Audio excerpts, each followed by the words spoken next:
the signals for the Baltimore Colts. Unitas gives to Amici.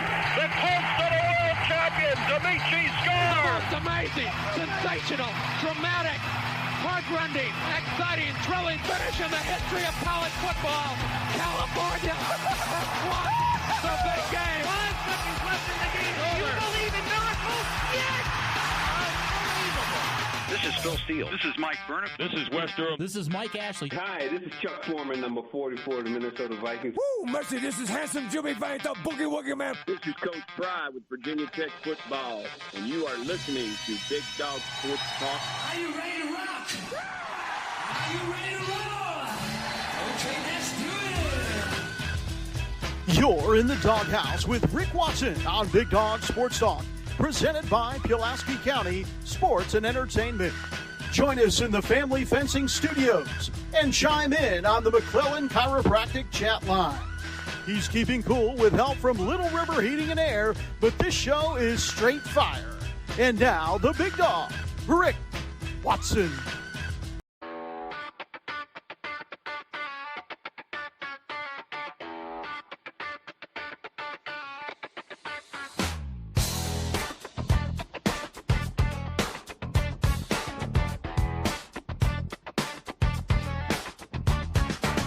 Rick Watson's got the mic, he's the big dog king.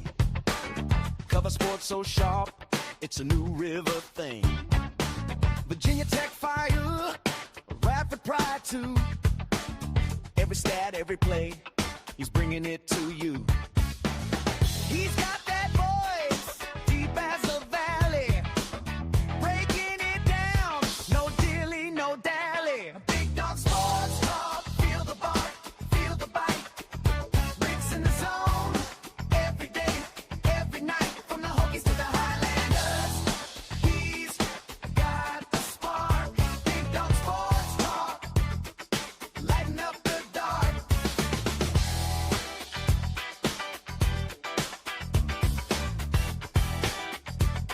How's everybody doing? He's got the scoop, faster than a sprint. Calling plays like a coach. Elmassian joins us coming up at 6:30. The coach. From the courts to the fields, the stories unfold. Find out who the next Michigan coach is going to be, in his opinion. Worth its weight in gold. Will Stewart from Tech Sideline. Mike Ashley, his open mic. And hopefully Jen. She's traveling today. She's going to go see Holly down in Orlando.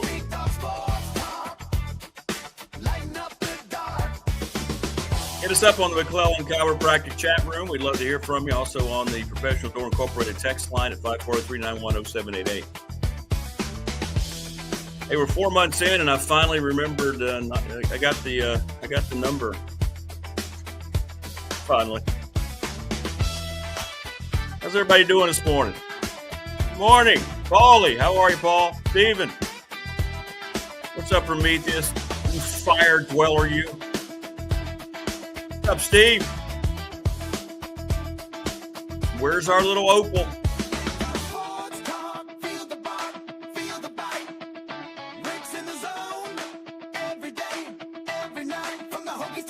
Welcome everyone across the great land of the United States and beyond. Hit us up, subscribe, like, and share our channel. We would really appreciate it. I don't know if I'm in the zone every day and every night, but it is Friday. Have to travel today to well, that was abrupt. I have to travel down to Wise. My son's car died, so I have to get him back today. Fortunately, I think there's some light snow falling now. I got up a little after 4, and it was nothing. I think the mountain helped split it. I think we're supposed to get a few hours of some light snow, so I don't think the weather is going to be too bad, even though every school is closed. I think some are 2 hours late toward the southwest, but most of ours here are all closed. Hey, Opal. There she is. Balboa Creed is, I won't say progressing, but the abscess is getting to the point to where I believe today is the day that I will get in there and drain it. I'll keep everybody posted. Thank you for asking. Oh, great. They didn't even treat the roads in Giles. Well, it's never any kind of twisty or kind of hilly roads or going in Giles, right? And I don't know if that pre-treatment does anybody any good anyway. They put that stuff down the road. I'm not sure anything they do on the road helps. All I know is when you drive over the dry salt, you come back and your vehicle's completely covered. Yet I still see people trying to wash their car in the winter. Just leave it alone. Speaking of vehicles, all right. So we had a segment when I was doing the radio show and having to drive here from Reiner into Fairlawn to the radio station. And the segment was called Bad Driving Guy. And essentially we all related to bad driving guy, whether it's somebody going 30 miles below the speed limit in front of you, somebody who doesn't use their signal, the guy who likes to speed up when you try to just pass them. You're not even thinking about it. Oh, okay, I guess I'll just get around him, and then they speed up, or the guy who rides your ass, whatever it may be, bad driving guy. But I've noticed over this past week in particular, there's another bad driving guy that I don't know if we've ever quantified before. And somebody needs to explain it to me. Because I try not to have road rage. You don't want to be angry when you're behind the wheel. You got to go into work. I spent the morning with y'all, and it's great. You come out, you're in a good mood. But anybody who's in Reiner and you're out, not Route 8 in particular, but I live right off of Fairview Church in behind the schools here in Schoolhouse Drive. And, you go down Fairview Church. I like to take a left and go through the scenic route, through all the farmland. I like seeing the cattle. It's how I grew up. It's very soothing. It's very relaxing. You get kind of a zen moment. You look in the field, and then you see the alpha bull who's standing at the fence, because there's always an alpha bull, right? Just like there used to be at our farm. Young bulls get in the field. Who's going to take care of the flock? Who's going to make the heifers his very own? Well, whoever wins. Well, you can tell whoever the winner is, because he just stands there at the fence line looking at you like, this is my field. Why don't you just keep on driving? So it's kind of a zen thing for me. So I like going that route. But there's a lot of turns. There's a lot of blind spots. There's a lot of coming in, Fairview Church. Yeah, and it happens too on Meadow Creek, Prometheus. It does. And inevitably, you have bad driving guy who's over the center line, coming around a turn that you can't see anything on the other side of the road. And I'm not talking like riding the line, because you're going this way, they're coming that way, but they're over, and it's almost, they're straddling it almost. And then they have to veer. I'm not, why are you hugging the damn middle of the line, especially in a blind spot? I'm driving a truck. You're driving a truck. And I had a couple of near misses this week just because some dumbass is sitting there riding over the line. Like, I don't know what you're trying to do, but I see it all the time. You have a lane, I have a lane, and I understand you don't want to ride the outside of the lane. But when you have a blind spot, and if you do find yourself wanting to hug the middle line, you probably need to go ahead and get into your lane and use some common sense. So inevitably, I'm hitting the horn, and I'm looking at him like, what are you doing? What are we doing? And I understand if you're on a road and you can see and you like to kind of pretend like you're a road racer. and you want to kind of let the turn take you out of the natural. Like you might want to ride a little closer to the line. You got a turn coming. You just let it naturally drift. But that's when you look and you see nobody's coming. There's nobody behind you. Not when you have roads you can't see and you might be meeting an oncoming vehicle like me. And then inevitably they get this look on their face. Sometimes they'll be over the line and they'll be on their damn phones.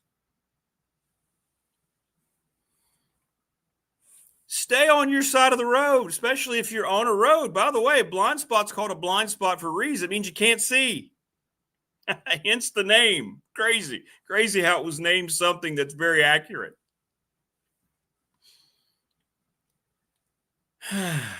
Sorry, I just had to vent. And then yesterday morning, guy in a truck, and usually dudes in trucks, I'm not trying to stereotype, but when you have young people behind the wheel, you can understand if they're doing stupid stuff on the road. Guy in truck guy, you would think would have enough common sense, right? He's in a truck. He's in a big truck. No, big old GMC, whatever it was, Durango. And he's not just over the line. He's well over the line. And here I am. I literally had to stop, and he has to quickly. It's just, I don't know. Sorry. It helps me to vent. But you've all experienced it, right? You know what I'm talking about. Bad driving guy. It's not just unique to me. Brian Oliver, us UPS drivers are taught to blow the horn coming into a blind curve just in case. Yes, you know what? That does happen. I pass your trucks, and I will hear the horn, and I'll know that, yeah, I have heard that. Common sense, people have that. Sure more does it. Yeah, self-awareness, there it is. There's the two-word phrase that nobody seems to have. Thanks for asking, TLB. I believe later today the abscess will be at the point to where I'm going to have to go in and do that deed. Yeah, thanks for asking. I have to go get my son from Wise, and then I think when I get back, I'll get him to help. I think today's the day, and I'm not looking forward to it. I hate it. It's painful. He'll let me know how painful it is, but it's to that point now, I believe, getting there. Hey, Joseph, what's going on? Most people are on their phone. Yeah, and I've had this exactly. They look so surprised because I'm on the horn. I see him coming. I'm just,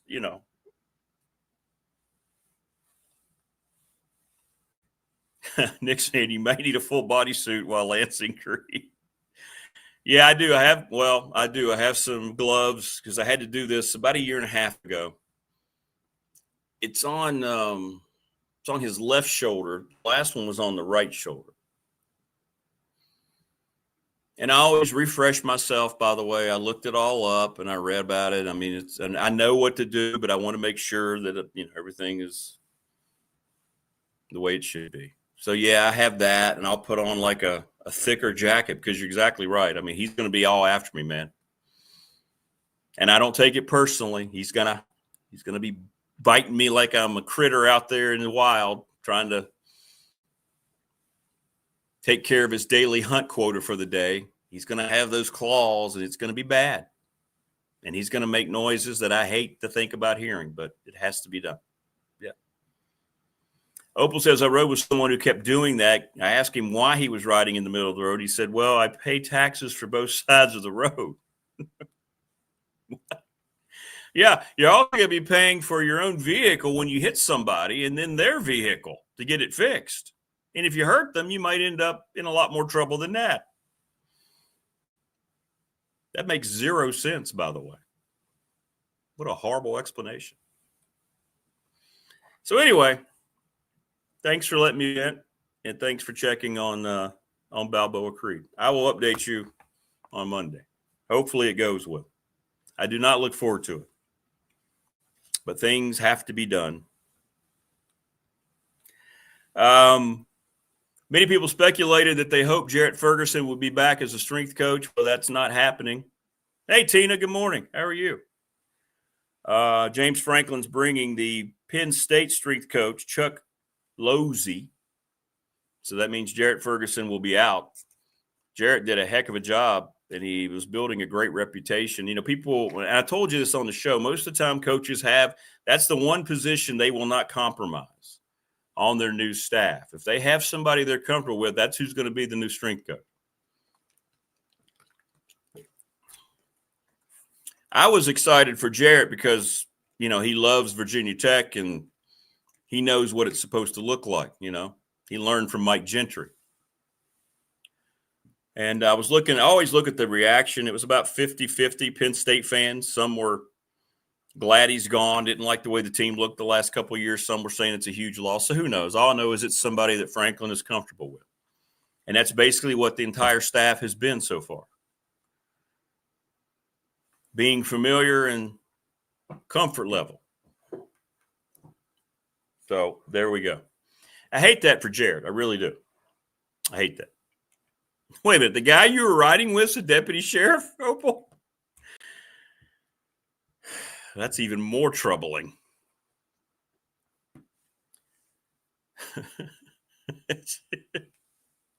Thanks, Chris. Appreciate it.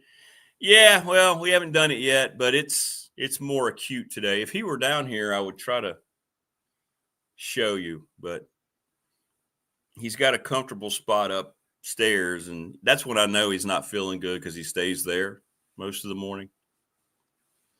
Hey, really, Joseph? Awesome. We'll update everybody on Balboa Creed over the weekend on Monday. I'll hopefully things go well. It's not a pleasant thing, but it's necessary. And then if I do it right and get it all drained out, he'll be, you know, middle of next week, he'll be back up to normal terror threat wilderness level.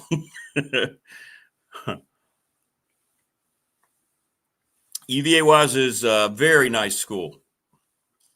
Wasn't counting on making that drive today, but you do what you have to do. He's having a great time. He's having a great time down at Wise. He's really enjoying it. Beautiful campus. The sports facilities, I've checked them all out. And you know this, Joseph. They've updated. Maybe they've updated them since you were there. They're very nice.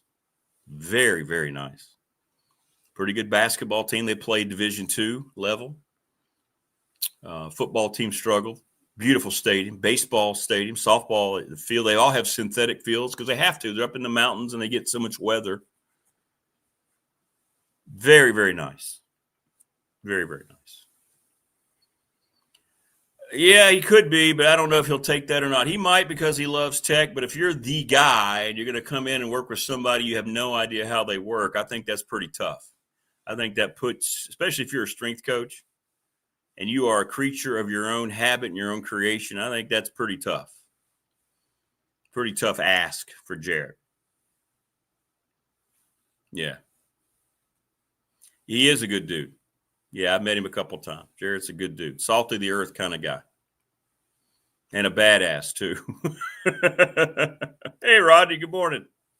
How are you, man? Yeah. Coach Elmassian is going to join us here at about 6:30.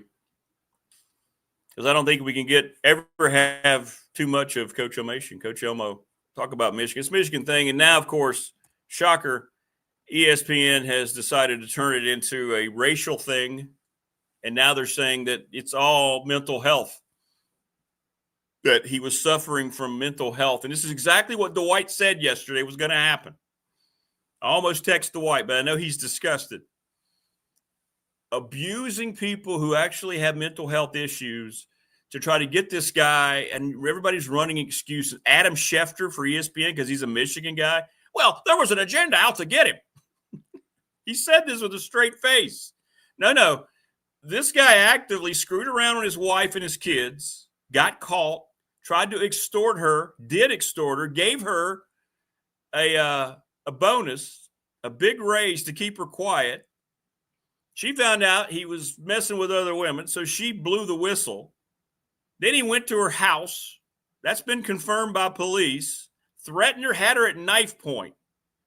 And everyone's trying to make him the victim. It's unbelievable. And it really pisses me off because my son went through, my youngest son, and he tells his story, things that he had pent up. And I'll just tell you now, last March, on the very day we were ready to introduce our new basketball coach at the press conference, Zach Chu, I'm sitting on the stage about 20 minutes before the event. My son had been having he'd been having some issues. He's a straight A student, has his group of friends, popular, never had any inclination. I get a call from the police and they say, hey, we just found your son. What are you talking about? Yeah, he was sitting on the side of Meadow Creek Road. He had tried to run his car, and you know how steep those cliffs are, off the road. He decided last second not to do it, swerved, hit a tree. He's sitting on the ground beside his car, had the wherewithal to call 911. And they took him to Carilion. And I got this call as I'm getting ready to go up and introduce everybody who showed up at the Dedman Center for the new coach. And I'm sitting here going, what in the holy hell am I going to do? They assured me that he was okay. So I got up, did my spiel, did the introduction, had to. Just snuck out at that point, just kind of slipped off the stage. Saw my deputy AD, and I said, I got to go. I got a bad issue here. Stayed in Carilion for a couple of days and nights. My son was assessed, and he was a risk. So then, of course, they transport him down to the facility in Roanoke. And I'll never forget the feeling I had when they're putting him in the ambulance and they have him, and he looks at me and as the door shutting, he gives me a thumbs up and I just collapsed.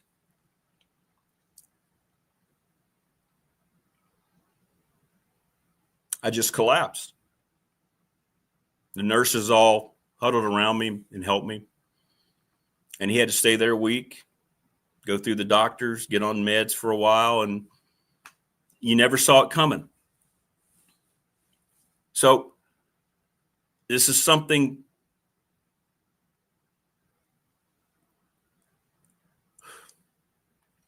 that I've dealt with, and many of you have dealt with this as parents, your family. So I know I talk about him a lot, but him being at Wise and hearing how he's doing now is nothing short of a miracle. So I see all these assholes trying to act like that Sharon Moore was dealing with some mental problems, trying to get him out of this. When you know all the rules and you learn so much about it in a short amount of time, all I did was study up on mental health awareness. I know a lot about it. We do a great job.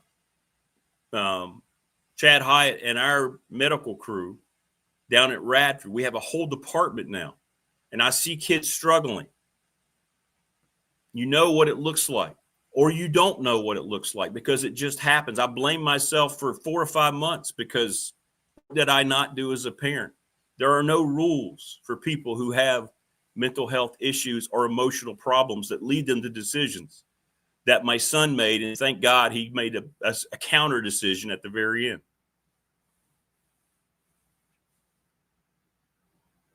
So when I see these media, just horrible people now trying to use that and treat it casually like, oh, this is just something that developed in this whole thing. This guy made conscious decision to ruin his life. He was arrogant. He was power, just completely just running around because he's the head coach of Michigan football. He had got away being the central part of the cheating scandal for Jim Harbaugh. If you look it up, he was right there with all the sign stealing, still got bumped up as the head coach. Remember the crap that they pulled at the end of the Ohio State game? When they tried to go out there and they wouldn't leave the field, what they were trying to do, protect the M or whatever. And Ryan Day said, get off the field. Leave my guys alone. 12 days later, he's been in jail now 2 days.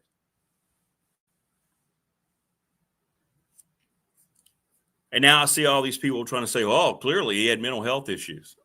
Nobody ever talked about him before. How convenient it is to throw it in now when people are trying to use that and what he looks like as a reason as to why he's having these issues instead of his own decisions and his own responsibility toward those decisions. No, we don't want that to be part of this. No. Can't be that. Can't be that he just made a conscious decision. It has to be these other things. It has to be other people's fault. When you truly have someone that's going through something in mental health, it's nobody's fault. Nobody's fault, especially the person who's dealing with it.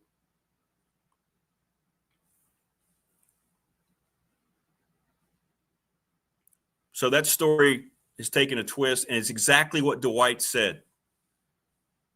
Dwight helped me a lot going through my situation with my son.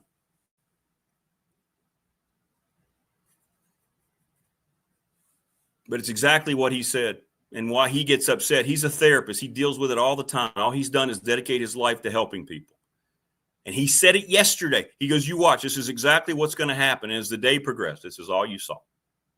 This is all you saw. And I know Dwight is disgusted because he understands what it looks like and what's real and then what's fabricated by this horrible-ass media that we have today, that all they want to do is get across their agenda. And they don't care about any truth. There's no effort whatsoever for any truth in anything that's reported. In the access news media, in the sports media, none of it's real, especially anything that shows up on social media. Hopefully you walk away from this show thinking stuff is real. I may not always be right, and we may not always agree. That's great. I never claim to always be right. I don't try to be first with a story. I don't give a damn about that. But hopefully you'll understand that I'm trying to bring you truth. But anyway, I didn't plan on this morning. My apologies. My apologies. Coming up a little later on, Will Stewart will join us from Tech Sideline. Mike Ashley, the open mic, and Jen, the Gamecock girl. Joining us now on the program from his luxury abode, Coach Phil Elmassian. What's up, Coach? Good morning. Rick, I tell you, it's just when you think news would be back to whatever called normal or a normal football day, it just gets worse. It just gets worse. It just gets worse. It does. Well, let's don't talk about Sharon Moore as much, Coach, because it's obvious that he pre-planned everything that he did. He got caught. And now people are trying to switch this as he's a victim. He's not a victim in any way, shape, or form. His family are victims. His children's going to be victims for the rest of their lives, right? It's not even secondary effect. That's the major effect, right? His wife and his children. Yeah. But when you look at it this late in the game, the Michigan job, it's a blue blood program. You hear all these names being thrown out. What are they going to do now? How do you see this playing out at Michigan? Well, the guy, outside of the circumstances that they have an opening now, and the reasons behind it are what they are. That was as selfish a decision as anyone could ever make, with the responsibility he has for 120 players, all of coaches' families, most importantly, his own family. Just caught the tail end of your heartbreaking story. But, just power and money, all of a sudden, as this money starts escalating, you give anybody time, money, and a car, you got big problems. I don't care who it is. You're right. Right. And you may not be driving the car yourself. You may have enough money for have somebody to drive it for you, a la the president of the United States, a la Bill Clinton. Right. Right. It's called power. I'm no psychiatrist, psychologist, but I know enough to, when you get into that. Mel Tucker was a great friend of mine. We worked together at LSU, the Michigan State head football coach. Right. We were very close professionally. When he was a D coordinator at Jacksonville Jaguars, he called me up. He goes, "We're the worst tackling football team in the country. You're the best tackling teaching coach I've ever been around. Can you come down and give a clinic to our staff on tackling?" I go, "Mel, I'm going to teach Jack Del Rio about tackling and the NFL." I said, "No." He goes, "Oh, no, Phil, we have to have you down. I'm going to pay you. You get a pretty good check." I said, "I'm coming." Okay. So I went down, gave him a clinic, and I'm watching their tape the night before, and they had one free safety. I said, "Don't let the FBI look at this tape because they will charge this guy for throwing a game." They were the worst tackling football team I had seen in an awful long time. But the point being is we were that professionally close. And when he got the Michigan State job, I was ecstatic. My brother's a Michigan State grad. He's an anesthesiologist living in East Lansing. And I told him, I said, "You got the right guy." And then he has that bang season. And then the seasons were just started to diminish. What he did, the decision he made, it's not good. And when you're losing football, you just give them a reason. Just give them a reason. When you're losing with the money and the NIL money, just give them a reason. And boy, did the coach from Michigan ever give him a reason. Yeah. Period. Yeah. You talk about, and Mel Tucker ended up suing the university, and I don't even know how that lawsuit went. I don't even think he won it. I don't think he did, but it kind of went away, didn't it? Yeah. So that's my point. All these, as you talked about, I'm trying to keep up with it a little bit, but as you well know, Rick, you've been in the business. Also, what you hear, 80% of what you hear is not true. Correct. At least it is not. 80% of what you read is not true. Absolutely. I don't care what facets of life. I read the sports page. Andy Bitter did a wonderful. He did a sit down with me, and we were talking about my career, and he ended up posting it for Tech Sidelines, and it was 100% accurate of exactly the conversation we had, and that's the first time I think that's ever happened. That's good. It really was. It was the accuracy on the conversation was unbelievable. This guy, when it's all said and done, if these people that are calling him a victim, well, why isn't he suing for his job? Right. And I'm sure he will. I'm sure all this stuff will come out. Oh, I don't know if he's going to have a choice with that. He may not. He's in jail. That's true. There's no denying what he did. This is beyond football. This goes way beyond football, And now, what are their choices? Well, the guy, I talked to Todd Grantham for a little bit because, anybody that's looking for a job knows, but through his agent, the agents don't get you jobs, but they know, particularly if they're connected, They know who's getting jobs. Yes. And can fill you in and help you out that way. The guy that they would love to have is the guy that's in Penn State. I know. And you know what? We found out, Coach.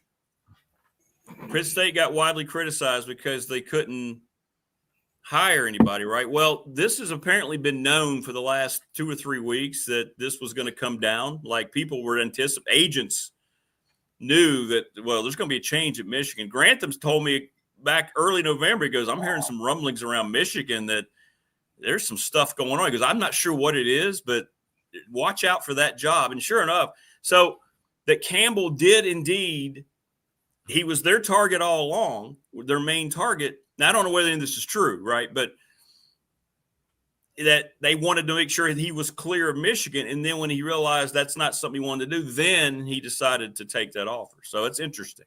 It's interesting. Well, 40 years of doing this business, and I've been with a couple of programs, one in particular, that the head coach couldn't spell discipline if he spotted them all the vowels. He couldn't spell the word. And it was horrendous. It was embarrassing. I'm not even going to go into the story behind. I got fired there because I publicly, with the AD, said, this guy's, you have no discipline here. Not even going to go into the story. Not worth it. I know when I see disciplined teams and undisciplined teams. I've been a part of many disciplined, accountable, the word sounds, accountable football teams. Sure. Because of their head coaches and the leadership from above. And when I watched Michigan, I called my brother, being a Michigan State grad, and there is a legitimate hate between those two schools. Absolutely. It's not Virginia Tech. This is not even close. Yeah. Okay. So I called my brother and I said, Ken, because when they hired Pat Fitzgerald, I went, bingo. That, to me, the two best hires, I think Franklin was an outstanding hire for Virginia Tech, but the two best hires I've seen throughout the country were Pat Fitzgerald at Michigan State and Penn State, the gentleman at Iowa State. Those are the two best hires, I think, in my opinion. And I told him, I said, Ken, watching the Ohio State game the last 2 years, and having watched Michigan in a couple of games throughout the season, I said, that's an undisciplined football team. It's exactly what I said. Exactly what I told him. I said, I don't know if they listen, I visited there when Bo Schembechler was the head coach. I knew people on that staff at Michigan when Lloyd Carr. I know Lloyd Carr. And Michigan, when you lose a kid to Michigan, they didn't cheat. They got good, and they got their football teams. Wisconsin-Michigan game, we had 2 Big Ten losses in 2 years, and they were both to Michigan. They were both to Tom Brady. Okay, right. Yeah, I helped I've helped. Like I launched. You're the reason, right? I helped. Listen, I really helped Brady's career. Also, they would look at the Wisconsin tape and go, "Oh yeah, this guy can play." But and one thing when you watch Michigan play, the character. You can feel the character of their football team, and I really believe it. When you watch a team play, you can see, and you look at Ohio State compared to Michigan now, it's not even close. No, of both teams, the flag planting and all that. It just this guy's got no control. Here's my point, Rick. Let alone he has no control of his football team. Well, he has no control of his life. Right. And it's a reflection, your football team is a reflection of your head football coach and the self-discipline of the head football coach and the responsibility. This is listen, you're not just being the head coach of a football team, college football team. You are the head coach, CEO of a multi-million dollar business. Absolutely. That's right. That's a great point. You are CEO. You're right. No, you are. I mean, the money, Alabama, LSU, Ohio State, let's name them all. Okay. Michigan. This is you all of a sudden you think you're just going to become the head football coach. The responsibilities goes with the money you're making. And there's just multiply it by millions. You have millions and millions of dollars of responsibility. Right. To the community, to your players, to your AD. And all of a sudden, this is a moment that, if all that is true from what I've heard on, I have not talked to any coaches. I don't know anybody on the staff up there. But if all of that is true of the response to the firing's one thing. Now, okay, you got choices to make. Coach Holtz always said the greatest power we have is the power of choice. Yeah. The greatest power.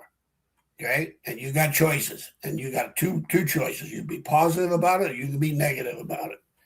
And all of a sudden that switch flipped, and he just made something that well, he got fired as a football coach into something that he's in jail. Right. And the AD, there was rumors that he lost his job. That was false. Again, the media creating things. And then later on, we find out he's not fired. Is he going to make the hire? He's embattled. I doubt he survives this long term. I don't know how he can, especially if all these things are true that they knew about it back in mid-November. Yeah. Brought him in and then just let it go. It's going to get uglier, Rick. It is. It's going to get uglier. And then the thought was, well, we're going to wait till recruiting day. Well, all those kids are free now. They're going to be able to go to the portal. It's already being offered. Kids are already saying we're leaving. It didn't do you a bit of good to not deal with it in November. They said they did the investigation. They said they asked them, are you guys doing this? Okay. Have a great day. That was it. That was it. Oh, what? God. Yeah, it's, well, look what happened to Michigan. But again, I'm close enough to the program through my brother because he was a big Michigan State supporter, being an anesthesiologist doc. He lived in the neighborhood with Izzo. He lives in Izzo's neighborhood, okay? And that's where all the head coaches are. Mel Tucker lived in his neighborhood. Nick Saban lived in his neighborhood. When Nick called me up and asked me to interview for an assistant's job at Michigan State, my brother got so excited. He goes, hey, you can live right next to me. I said, no, Ken, I cannot. I'm just an assistant coach. And but look what happened at Michigan State, when they had the trainer, the doctor with the Olympic team, and that fallout, it just destroyed that program. Yeah. No, right. A lot of people got fired. And I may be wrong, but I think the president, the AD, and then the Mel Tucker thing, all of a sudden you have a situation right now. It's a domino, Rick. Yeah. Coach Moore was the first domino to fall, and the rest of them, you hit that one and it's going to fall. I agree. Yeah. Soldiers will come tumbling down. Yeah. Ugly domino effect. And what this man, allegedly and all that, whatever, what the decisions that were made and choices that were made. Okay. And especially the negative choice of I'm going over there to try to rectify this in a physical way.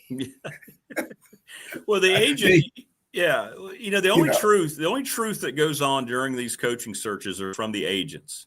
They're the ones who, I know my source in the Big Ten got most of his from an agent about the whole Franklin Watek got put off for 3 weeks, all these things. And you hear all this and you realize that's going to be accurate, and nothing that's reported about it is. It's just crazy where we've gotten. But who's going to take the Michigan job? I know it's still a blue blood, but is there somebody? I don't think it's going to be anybody who just signed a contract. It's nobody who just got hired. They were trying to speculate it was going to be DeBoer at Alabama, that Matt Campbell was going to go back and say, I'm going to think about it. And it's just, that's not going to happen.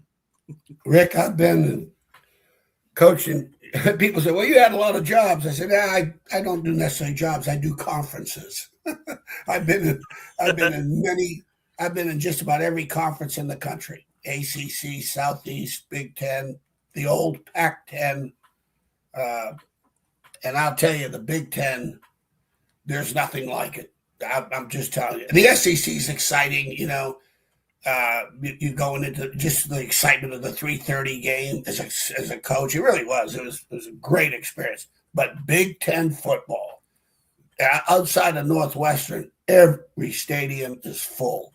And the class of the programs, I'm not saying the others weren't, but the class of, you go down to Iowa and Kinnick Stadium, you walk in, you just feel the class of the program. Yeah. Okay. The Badgers, you go to a Badger game, you go to a Michigan State game, the enthusiasm for those schools with those students and alumni and people supporting the program, it's first class. It's first class. Everything about the Big Ten is first class. Everything. And Michigan, when I was young enough, that's a dream job. That's a dream job for any graduate assistant, analyst, assistant coach, and head coach. And the guy I would go after is Clark Lee at Vanderbilt. I would give him, he would not be able to turn it down. He could not. His wife would actually literally, she'd be thrown in jail if he turned it down. He is the one name that's stuck around the longest. Is Clark? This is the guy. Well, this is the job. And if you're going to take one, because here's the thing about Michigan. Okay, perception's reality. And here's the big, and this is why I'm going to digress one thing, Rick. Don't be shocked if Virginia's in the Big Ten. Don't be shocked. The Big Ten, that they are the Ivy League of college football. That's their perception. Michigan is Harvard. That's their perception. Okay. And that is the academic integrity is really above reproach. When you look at Illinois, Wisconsin, Northwestern, Michigan, and I'll even throw Ohio State in there. I mean, whether people think it is or not, or your listeners, what are you talking about? Are you kidding me? Academic integrity? No, that's what they believe. That is beyond reproach in the Big Ten. It's a stigma. And I've been at 3 universities. Purdue, you talk about a national class university, the engineering. The first man on the moon, Neil Armstrong, is a Purdue grad. Right. Sully, who landed the plane in the Hudson, is a Purdue grad. That's right. Okay? So don't you think they'd like to have Mr. Jefferson's University in that conference? Trust me, Rick. It's going down. They're back channeling. And so you get Clark Lee from Vanderbilt to Michigan, the integrity that goes with it, been at Notre Dame as a defensive coordinator. No, that's the guy I'm doing everything I can. If I'm the AD and I want to save my job, I'm getting that guy immediately. Recruited that area strongly for those years, the Midwest, all the Midwest. Immediately. Yeah, makes sense. The familiarity, because listen, the state of Michigan, you look at the states of Ohio and the state of Michigan, the high school football in those states are outstanding. And Michigan is one of the only schools that could go into the state of Ohio and get a great. Charles Woodson is from Ohio. Right. Okay, end of story. And Ohio can go into Michigan and get a great player. That's the only 2 schools that can cross those states and go in there. Okay, and then Michigan, you can go to Louisiana and get kids, because I know they'd come down to Louisiana and Nick shut them out. But before, they were coming in getting kids. You could go to Florida and go get kids. Go get the best academic football player in the state. That's what they would do. Okay, and they could do that nationally. Go to California, and when I tell you, when I used to coach against Michigan, the thing the game was over in pregame. Right, yeah. At least in my feeble mind, and they would come out with no pads on in their pregame warm-up, and it looked like they had pads on. Right, exactly. Yeah. They were fully padded. Every quarterback was 6'3" and 6'4" and 6'2", just good-looking kids. And then they'd finish their drills by throwing these bombs into the end zone, and in full stride, these receivers right in their hands. Yeah. And every quarterback is the accuracy was ridiculous. I said, crap. Hey, not these guys. I mean, all of a sudden, there's Brady. We lost 2 Big Ten games, and it was to that jerk. It wasn't Michigan. We had the better team. They had the better quarterback. But I would go get Clark Lee.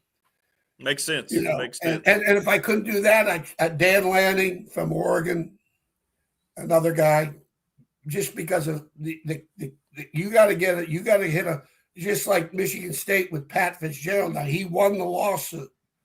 He won the lawsuit against Northwestern, which he should have.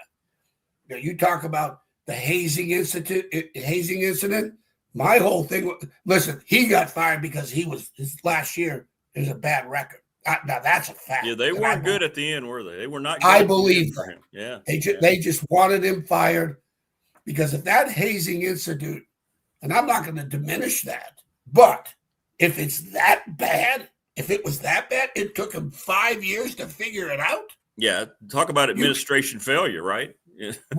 Rick, come on. If it's that bad, I would think 1 year or 2 years after the second year or the third year, you kidding me? We're fired. You're fired. You're responsible for this. You're fired.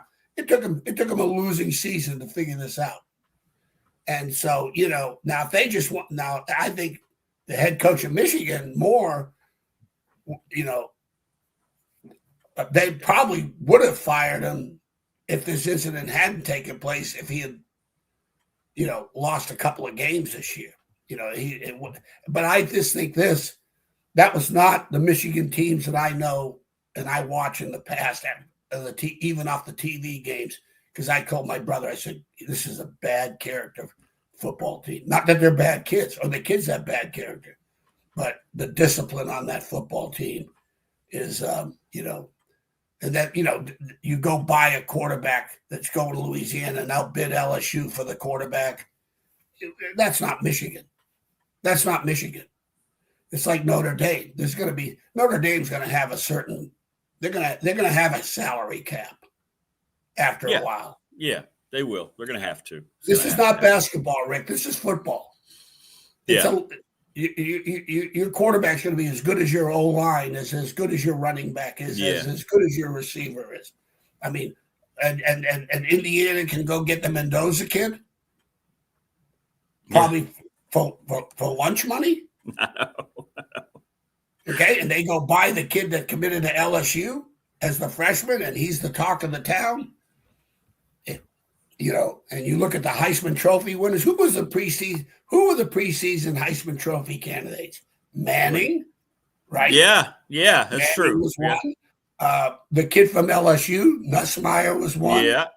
Okay. Yeah. And none of them are even close. They ain't on the plane to New York. How bad.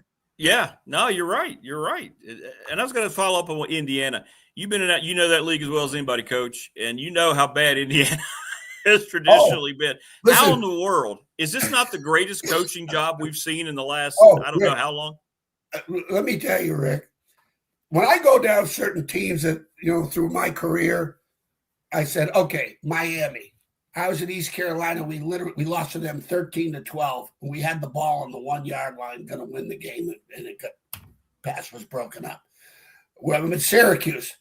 We have the ball. The kid gets tackled on the 2 yard line. If he goes in to score, we beat Miami at Syracuse, and they're number one in the country with Gino Torretta.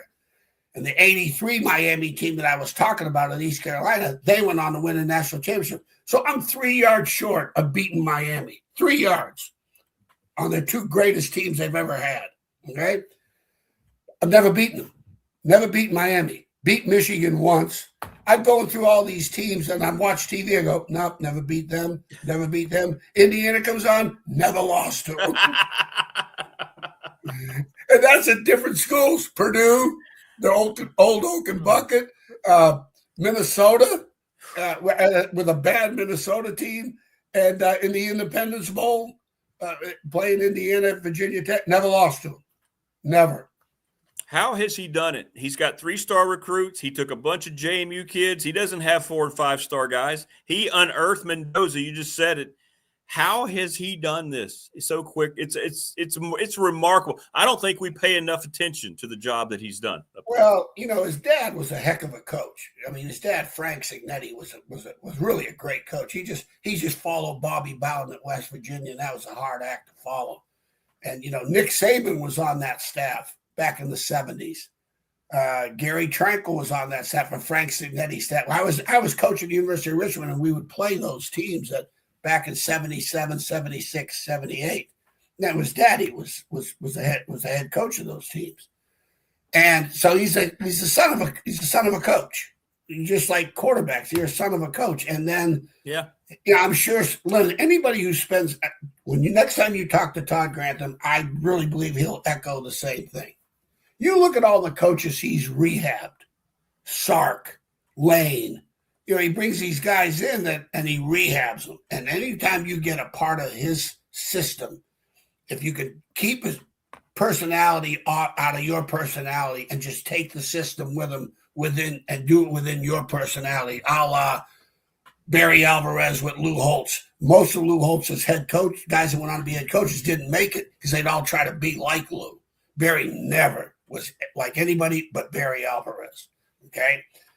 When you look at these, and so Derek Dooley, when Derek went to Tennessee, he tried to be Nick Saban.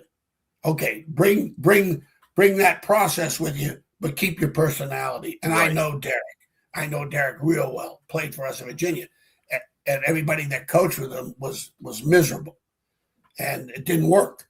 So you gotta when I'm looking at Cignetti, that experience at Alabama, and then he says, okay, I'm going to go take the IUP job.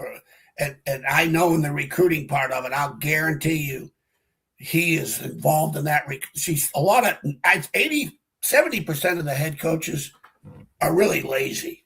The ones I've been with, 70% of them were lazy in terms of recruiting. And I say lazy, they were successful, but they relied too much on their assistants. And Nick Saban watched every tape. Yeah. Every tape. And we worked that board. He was the GM, period. And I'm sure Coach Cignetti is the same thing. I agree. Yeah, I agree with that. And I know I've heard him talk about the portal. And I thought this was a great point in the portal. Sometimes you have the portal's a log jam. Think about a log jam in a river. Well, sometimes you remove one log, everything starts flowing. All right. So you got to look at recruiting the same way. You can't get blinded. You got to find the log that's going to remove the jam. Basically, you got to have a philosophy, and that you're not going to vary. Don't say never and always, and you'll vary. But we're not going off course with this. Okay, we're going to find the log, remove it, and the rest will flow. Okay, that's how I look at recruiting. His philosophy in the portal, and think about those JMU kids that he brought with him, 13 of them, I think most of them ended up starting for him. Yeah. Majority. I heard him say this. Made total sense to me.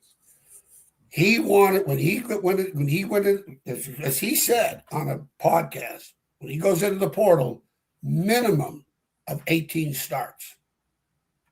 18 to 24 starts. 2 years of starting for your team. Minimum. Okay? Come from a winning program. Conference MAC championship, Sun Belt championship. Come from a winning program. Okay? From that standpoint. I don't know what Mendoza's record was when he was at Cal. Right. But let's put it this way. If he wasn't at Cal, it would have been worse. Whatever the record was. Okay? Very true. And so you think about those two things in the portal. If you take those two prerequisites in the portal, okay, you remove a lot of logs and you find the ones that are flowing to the river and pick out the best logs you got that are flowing down to you through the portal. Example. I'm really excited about this, Rick. And my buddy called me. I won't tell you the school. I don't think it's fair or whatever. It doesn't matter. But he says, I need help. I'm going to be get in touch with my GA. I'm going to be sending you portal guys. They don't have enough money to have all the minions and GMs like Franklin has at Virginia Tech. Bunch of young football guys. He said, I want you to start. I'm going to send you 4 or 5 kids I need for you to look at. So it's fun. I get to watch college guys with college film instead of high school, which you can hardly see. And they're not highlight tapes. Well, there's one kid I'm looking at from X University that 6'7", 235, 40 pounds. And I looked at, and I'm watching him. And I said, I don't know. I mean, you got the height. You got exactly what you need in terms of height, length, arm length, this, that, whatever. Then as I'm watching him, I'm sitting here going, nah, I don't see it. He's in the portal. So I knew the personnel guy at the school, just so happens. I call him up. I said, Gino, what am I seeing right on this kid? He goes, absolutely. I said, Y University has offered him $270,000 to come play for him. So I called my buddy up at the school that I'm now employed on through evaluations. I said, schedule that school. And he goes there. Let's get him on the schedule. Because I know 1 out of their 11, he's not good enough. The eyeball test, baby. It never fails. Oh, Rick, I'm telling you. I said, you make your own decision on the kid. You have 4 coaches look at one kid, and you may have 4 different opinions. That's going to happen. That's right. So the more information you can have, I mean, you talk about, stiff ankle, stiff hip, little things that I get to look for in a tape, and you're sitting there going, no, this. Don't get enamored with the height. Don't get blinded with the height. So the portal is, and that's what Signetti. He's hit home runs in the portal, and then he's developed a culture and an attitude. Now I look at Indiana's offensive line. Anybody that's worked for Nick Saban, I don't care if it's Dan Lanning, Kirby Smart. The number one thing Kirby Smart did to turn Georgia around was to get offensive linemen. Yeah. And let me say this to you: the offensive linemen I look for that Franklin is bringing in, Virginia Tech has never had these dimensions, never, that I've seen. If he can get those kids in January, if every one of those offensive linemen he's got committed right now, I'm looking at 6'6", 280, 6'7". There's nothing under 6'5" that I've seen, and nothing under 290 pounds. This is what Kirby did at Georgia. This is what Nick did at Alabama. When you look at the top teams, it's all about the O-line. All about the O-line. Yep. And the quarterback. And Todd will tell you this. When he was at Georgia with Mark Richt, no knock on Richt, but that offensive line was average. I went to their practices. I said, Todd, they're such great skilled kids. They were great skilled kids. I said, Todd, your offensive line's not very good. He goes, well, Then Kirby goes there. That's what changed. That's changed to me. So you're bringing the freshman kids in January. If you bring all your quarterbacks and all offensive linemen have to come in January. So then you have the offseason, the spring, the summer, and the preseason to get them on the field. If they're not coming in January, the offensive line, they're redshirting. They're not going to be ready or be ready to win 1 or 2 games. Right. That's it. If you want to play it. So Franklin's offensive line prospects are outstanding. They really are. I've never seen a class like that in all my 9 years of doing the radio, paying attention to their classes. Yeah. I see anything like it. And the quarterback they got out of California, he looked good to me. He looked like, he reminds me of Brock Hewitt, kid we had at Washington. Yeah, Brock Hewitt's a broadcaster now. He's a Big Ten guy now. Brock was his brother Damon was the starter. Brock Hewitt was one of the most highly recruited kids in the country, and ended up following his brother to Washington. He was that's right. Freshman. Yeah, went to he was my scout. That's right. He was my scout team quarterback. He was pretty dang good. So I'm not digressing. No, it's good stuff, man. Good stuff. Hey, you'll be back on Monday, right? Frank Signetti, he's, and today, because of the portal, without the portal or the NIL, do you turn Indiana around? No, I don't know. I don't probably know. Not. Or this probably quickly, could he go there and win games? Yeah, you can go there and win. They've had 8-win teams. They've had some 8-win teams. Sure. But nothing like this. This is. But could he go to where he takes it now, where he's the number 1 team in the country? Coach Snyder at Kansas State, I would say right now, without the NIL, Coach Snyder's still my number 1 guy of turning a program from the there's dead. no doubt. Absolutely. George Welsh, 27 years of losing seasons, no bowls, 0. No conference championship, 0. The never list in Virginia before he got there equals, it's up there with some of the worst programs in America. Well, we'll see. We'll see how he takes it home in the postseason, Coach. Thanks for jumping on today, man. I wanted to get your take you're on welcome. all It's things a lot of fun, and it's really a sad day. It's a sad day for college football when you get a program like Michigan and the choices, right, wrong, good or bad. Did he do it? Didn't he not do it? Whatever. I know. Who's accused? Guess what? It is what it is right now. It is what it is. That's right. That's right. All right, buddy. Take care. Thanks for having me on. Thanks, brother. We'll do it again on Monday. Cool. Sounds like a plan. All right, brother. Stay safe, man. Good stuff. Thank you. That's Coach Elmo, Filmation. Good stuff all the way around. Mike Ashley a little bit later on, and potentially Jen, although she's traveling to go see Holly. So hopefully she'll be able to hop on here at some point. Joining us now on the program from Tech Sideline is Will Stewart. What's up, William? How are you? Good morning. Jen and Holly together again. Yeah. Moment of silence. She sent me. I said, "Is this a trip to go see Holly?" And all I got was like the evil emojis. I'm like, okay. She does that just to torture you, right? I know. Exactly. Good stuff from Coach Elmo. Hey, let me ask you, what's been the reaction so far? The cumulative reaction on your message boards with the coaching staff hires that have been secured by James Franklin? I wish that we had run an article with some sort of poll in it, basically saying, what do you think?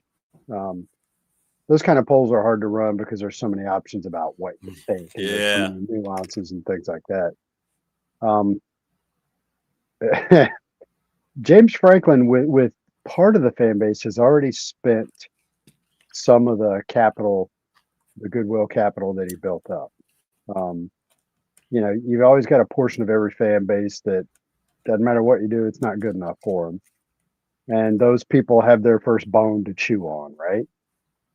The first reaction is, really, Brent Pry? Really? Who's what's the other guy's name, Rick? Yeah. Howell, whatever. Yeah. Howell. So as a sidebar, we had quite the humorous discussion on the company Slack when they hired Howell, because he's Tyler Bowen in many, many ways. And we got pretty far into the discussion, and then I said, and his name's Ty, so you got to assume his first name is also Tyler. So, there's that match. True. It looks, if you're the negative type, it looks on the surface lazy and uninspired. I'll just stick with my buddy Brett, and even though I got all the budget in the world, I'll just bring my inexperienced guy who's never called plays before. And it just sets off the alarm bells. But if you do your research a little deeper, and you're a little more forgiving, Brett Pry had good defenses when he was at Penn State. Top 40 most of the time. I think most of his 8 seasons, or all of them, they were top 40, and then something like 4, 5, 6 of his seasons they were top 25. So he put good defenses on the field. This whole process has got me wishing. I mean, my wife's a Penn State grad, but I still didn't follow Penn State closely. The whole process has got me wishing that I'd been following Penn State ever since Franklin got there, because it's all come to Virginia Tech, right?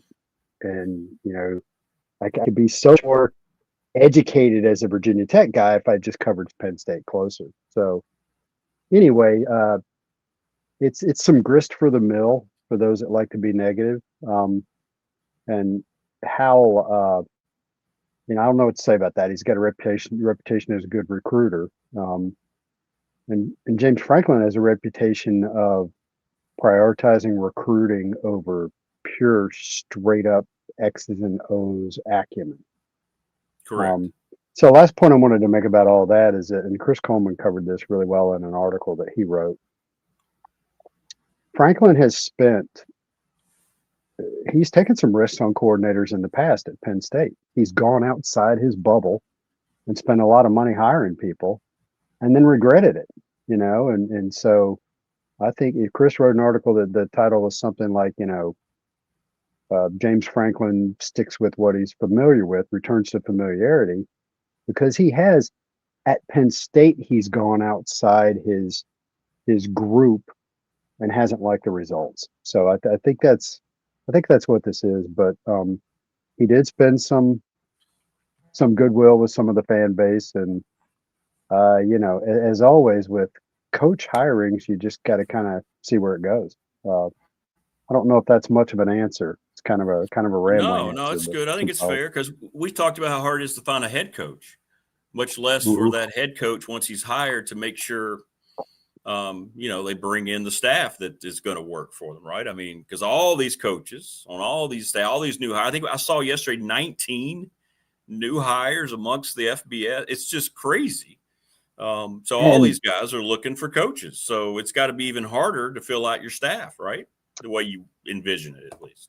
That's a good point, and it's something that a lot of people haven't talked about. Is that there's a huge market for head coaches right now, and when the head coaches move, the assistants move. The coordinators move, and there's just as much of a sub market there going on with the coordinators, and I don't want to cast aspersions on Franklin's thinking, but there's got to be a little bit of a tendency to kind of look at what and think, man, not only is it risky, as I learned from experience, to go outside and just hire somebody I don't know, but it's also going to be very difficult and a lot of work. And I got things I need to do, man. Let's get this staff put together. Let's get moved in here. Let's keep acquiring talent and keep the ball rolling. So I think that's a good point that it's a lot of moving parts here, man. This isn't one-dimensional chess. This is four-dimensional chess, like they play on Star Trek, Yeah,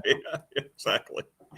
And with all these jobs, what's going to be great too about Tech having to hire a new coach now is that we'll be able to compare with all these jobs and how it was handled, right? I mean, you're going to sit there year by year now and go, okay, well, this is what they did, what that guy did. He was fired first, or it's going to be interesting to see how all these things correlate going forward since everybody's being hired at the same time.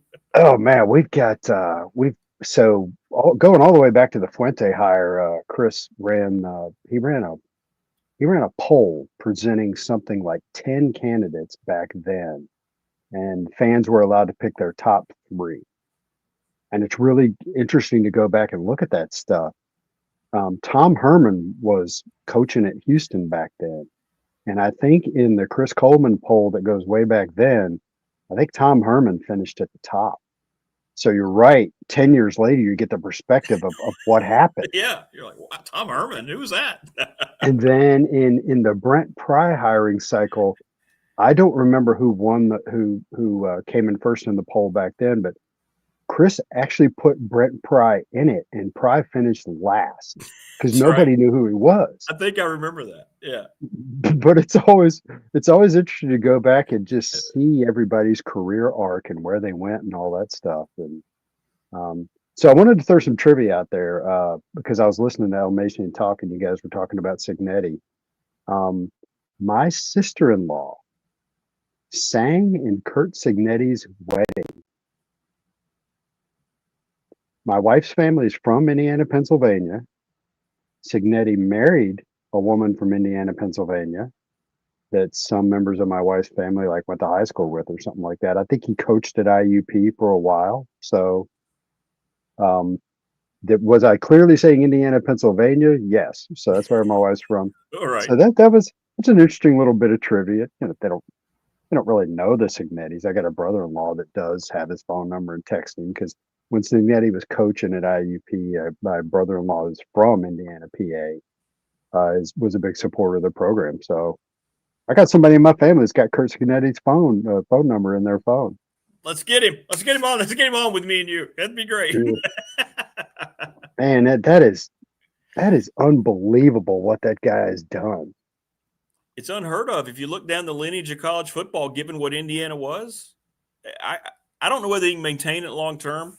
At this point, I wouldn't bet against him. But, man, oh, man, it's unbelievable, Will. I don't think we've seen a story like this that happened that quickly at a program like that. No. Yeah, Virginia Tech played Indiana in the Independence Bowl way back in 1993, and I remember. Now that was back when going to a bowls was a big deal. There were only 19 bowls back then, and Indiana. I don't remember the name of the guy who was coaching them back then. I think it was Bill something, and he had taken them to bowls in something like 8 out of the last 10 years, and that was a big deal at Indiana. And the Hokies blasted Indiana in that bowl, and then Indiana just went into a funk and quit going to bowls. And Virginia Tech kind of broke them, And so, yeah, that's a program that wandered in the wilderness for a long time, and now they're number one in the country. That's it's crazy, man. And they won the Big Ten. Like everybody, if you remember the run up to the conference championship games and the selection of the playoff, everybody's like, "Oh, Ohio State's the best, man. It's Ohio State and everybody else." And then Indiana rolls out there and beats them in the Big Ten championship. And every other coach in the country is sitting there going, damn it. Nice going, Signetti. Now everybody's going to expect us to do that. Kansas fans are going to be sitting there going, I know. Where's our Kurt Signetti? Yeah, it's crazy. It's good for him though, man. They're kind of like the team I'm pulling for now, I hope they can take that thing home and see. We'll see if they can or not. But ordinarily I look at a program like that with some jealousy, but the jealousy's not there because I think Virginia Tech's in a good place. They've done the best they can do. Once all the coaching dust settles and they start ranking all the hires, I think that Franklin might be at the top. He might be, when you see the article saying here's the best coaching hires, Virginia Tech's hiring of James Franklin might be first. In the same way that back when Tech hired Justin Fuente, he was the hot commodity on the market. And the articles that came out back then that ranked the coaching hires, there were 1 or 2 articles where Fuente was first, and he was top 2 or 3 in all of them. So Virginia Tech's a good place. So I'm not jealous of Indiana. So go for it, man. Take it home, man. Take it home. I'm with you. Yeah, the Fuente hiring was the hire to make, and everybody was like, "Wow, he's coming to I'll never forget it. Yeah, it was. We were all like, "Good job, Whit. You got the guy." Whit said it best all along. He was the 5-star recruit that didn't pan out for when he made that comment. I was like, you know what? That's about as accurate as I can remember anyone ever describing that whole thing. and so another great hire that he made was the Buzz Williams hire, and the difference in Fuente and Buzz is that Buzz got the support he wanted. He got everything he wanted in terms of, because Virginia Tech had never had a coach of that caliber in basketball that came in with that sort of resume. I'm trying to remember. I don't think so.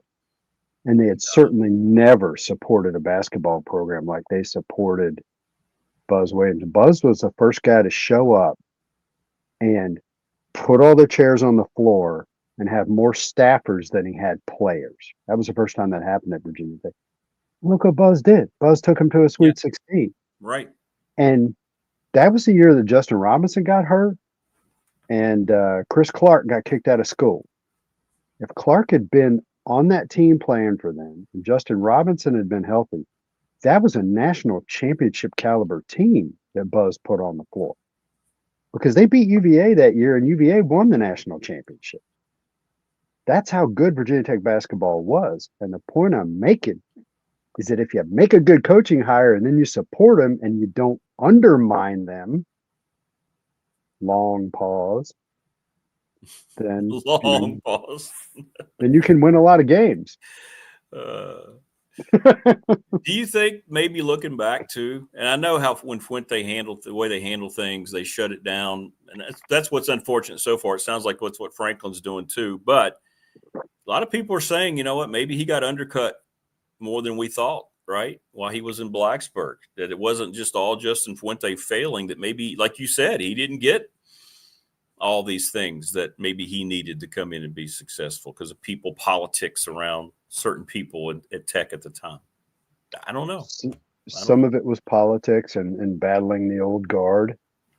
And some of it was, there was a shocking lack of awareness on the part of both Whit Babcock and Justin Fuente, the two most important guys running a football program, your AD and your head coach. There was a lack of awareness in what it took to run a program back then. Now I know you and I have talked about this before. When Clemson and Alabama played in their first national championship game, that's when the media started covering the large staffs, the staffing Yeah. model that Saban Right. had put up in place at Alabama. So even I, as a guy who just reads articles about college football, I knew that to run a successful program, you needed to staff up. And Tech, under Fuente and Babcock, just didn't do that. Didn't realize it was a priority. Didn't go find the money and get it done. So it's, everybody points to the Andrea Edelson article, and they're angry at John Bolen for his reported undermining of Puente. But there's more to it than that, man. What is it? I'm kind of doing it in reverse. Success has many fathers. Failure is an orphan. In the case of Virginia Tech, failure's not an orphan. Failure's got all kinds of fathers and mothers. It's true. Cousins. It's true. Man, that was a group effort at failing because Fuente is he's a good football coach. He's a good football mind, but he couldn't staff up around him. He couldn't hire people to shore up his weaknesses, one of which was PR. And it's an interesting case study in why things fail. And then he had his SID Pete going around saying, "No, he's not going to talk to anybody. No, we're not going to let anybody talk to him." It's just weird. That whole thing was weird. That was well. What's funny about that is way back shortly after Fuente was hired, and I don't know how long Pete Morris had been on the job, but Chris Coleman and I requested a meeting with I think Witt and Pete. And I remember being out with those guys somewhere. We may have even eaten dinner with Whit Babcock and Pete Morris. So it was the two of them and me and Chris Coleman sitting across the table from them. Back then, Rick, it was just me and Chris Coleman. We were all of Tech Sideline. Yeah. And we sat there and we told Whit and we told Pete, you got to understand what the Virginia Tech fan base is used to. They're used to a lot of access and a lot of communication. Beamerball.com ran under Frank Beamer for 15 years. Yeah. And provided unprecedented access into the program. If you remember when in the post-practice interviews, particularly during spring ball, Frank would bring his entire coaching staff into a room. They would sit around the perimeter of the room. They'd bring 2 or 3 players with them, sit around the perimeter of the room. The media would walk into the room, and you could just walk around and talk to whoever you wanted to talk to. It was awesome. Yeah. And you were talking to them one-on-one. We've got, if you go way deep in the Tech Sideline video archives on YouTube, we've got videos that Chris Coleman made where he just carried a camera around and held it like this and started talking to whoever was sitting at the table. And media loves that stuff because you could get exclusive interviews. Sure, Bud's sitting there at a table, but Norm, I'm blanking on Norm's last name that wrote for a paper out. I know exactly what you're talking about. Yeah. Norm would go up and talk to Bud and ask him questions, and he would walk off. And then Mike Harris would go up and ask Bud questions, and so you were getting a one-on-one interview. Absolutely. And then when Pete started here, they put everybody behind the podium in front of the room, and everybody locks up when you do that. Yep. And I'm just rambling right now. So I remember when Scott Leffler was here, Leffler behind the podium was stiff. Yeah. Leffler talking to 3 or 4 guys was a little bit more conversational. If you got Scott Leffler one-on-one, he was great to talk to. But those things didn't happen. So anyway, so we sat there, we told Whit and Pete, like, here's what people are used to. You can't just go to a different model and have it sit well. And they were like, and they listened, but they listened, but didn't really pay any attention to it. And man, that was 10 years ago, and the access ever since then has sucked in comparison. And I get it. You can't run the program as open as Frank did. You can't have open scrimmages where your opponents can come in and just scout your team. I think back, Will, back first run of the show, when Jim Weaver was there, he came on my show every week. And I think about that. Like, wow. Can you imagine that? That would never, ever even be considered today by probably any AD, much less, the one over, Whit Babcock. Well, Whit's not a great communicator, and he knows it. And I think he's self-conscious about it. You may one day run into, like, who knows what the next athletic director is going to be like. Maybe he's a blabbermouth who likes to talk, and gets the whole, yeah, let's go on Rick's show. Yeah, let's go. Now, to be fair, Whit will come if we ask. He wasn't a great interview, but he was accessible. Man, do you think he was a great interview? I thought he was very stiff when he talked. No, he was. Yeah, he's like he is how he is whenever he speaks. You tried. You did the best you could, But yeah, I get it. Jim was very, very measured. I always felt like you'd ask Jim Weaver a question, and he had two halves of his brain. He had the regular answer, and then he had, what would my attorney tell me to say? He always seemed like he was being very careful about stuff. And sometimes Jim got into trouble. Like, you remember after that football game against Georgia Tech got rained out. Weaver made the mistake right after the game of saying something like, we're going to reschedule this game. And then a day or two later, he was like, wow, that's just not feasible. It is just not feasible. Not gonna so work. It was one of the rare occasions where Weaver spoke without thinking. Yeah. And man, he got roasted for that, just because he kind of spoke in the moment and then later realized it was a hard thing to do. Yeah. Anyway, he was good. All right. So people got questions for Will in chat. So first of all, remind people again what's behind you. Right? They're not sure what kind of book. First of all, they weren't sure those were books. I saw people thinking they thought they were VHS tapes at first. They do. They do look like giant tapes. They kind of do. That's because the lighting in the office here creates a lot of glare on the spines. But those are books that are called an omnibus. So they're comic book omnibuses, and I'm sitting here looking at them while we talk. That's cool. They look great. And so, like, this is this one over here, for example, is Amazing Spider-Man Omnibus #1, and it collects in hardbound format the first 30 issues of Amazing Spider-Man, dating all the way back to the 60s. So this was something that Marvel started doing about 15, 20 years ago, was when it became really expensive to buy the back issue comics. They were like, oh man, let's just collect these things and bind them into these big books, and then we can sell these books. Yeah. Dude, the cover prices on these books is like $100 to $125. So much for being affordable.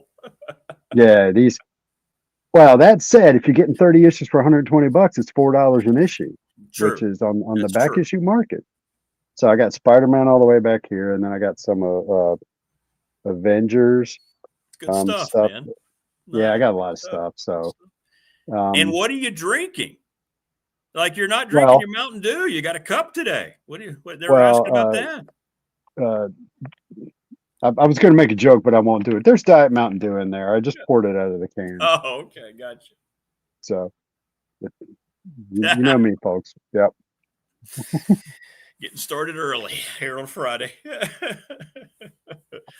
Oh man, so is my time up? It's Phil Elmassian ate into my time, man. Yeah, a little bit. I see Mike Ashley in the green room right now. Yeah. Ashley's lighting is horrible. Is it still horrible? Let's do this. Let's get here. You gonna put him in? Hey, let's go.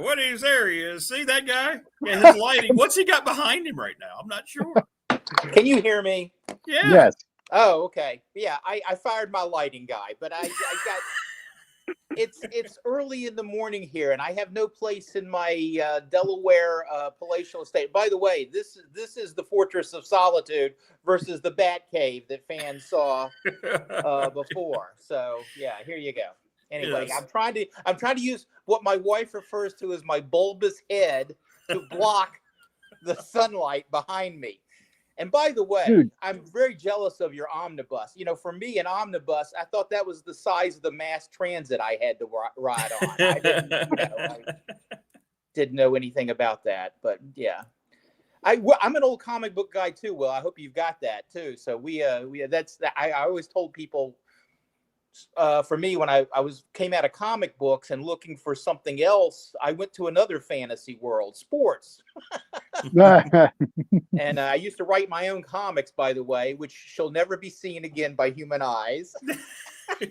So, Mike, here's some Will Stewart trivia. When I was a kid, my passion is writing fiction. So when I was a kid, I started creating my own superheroes and writing superhero stories.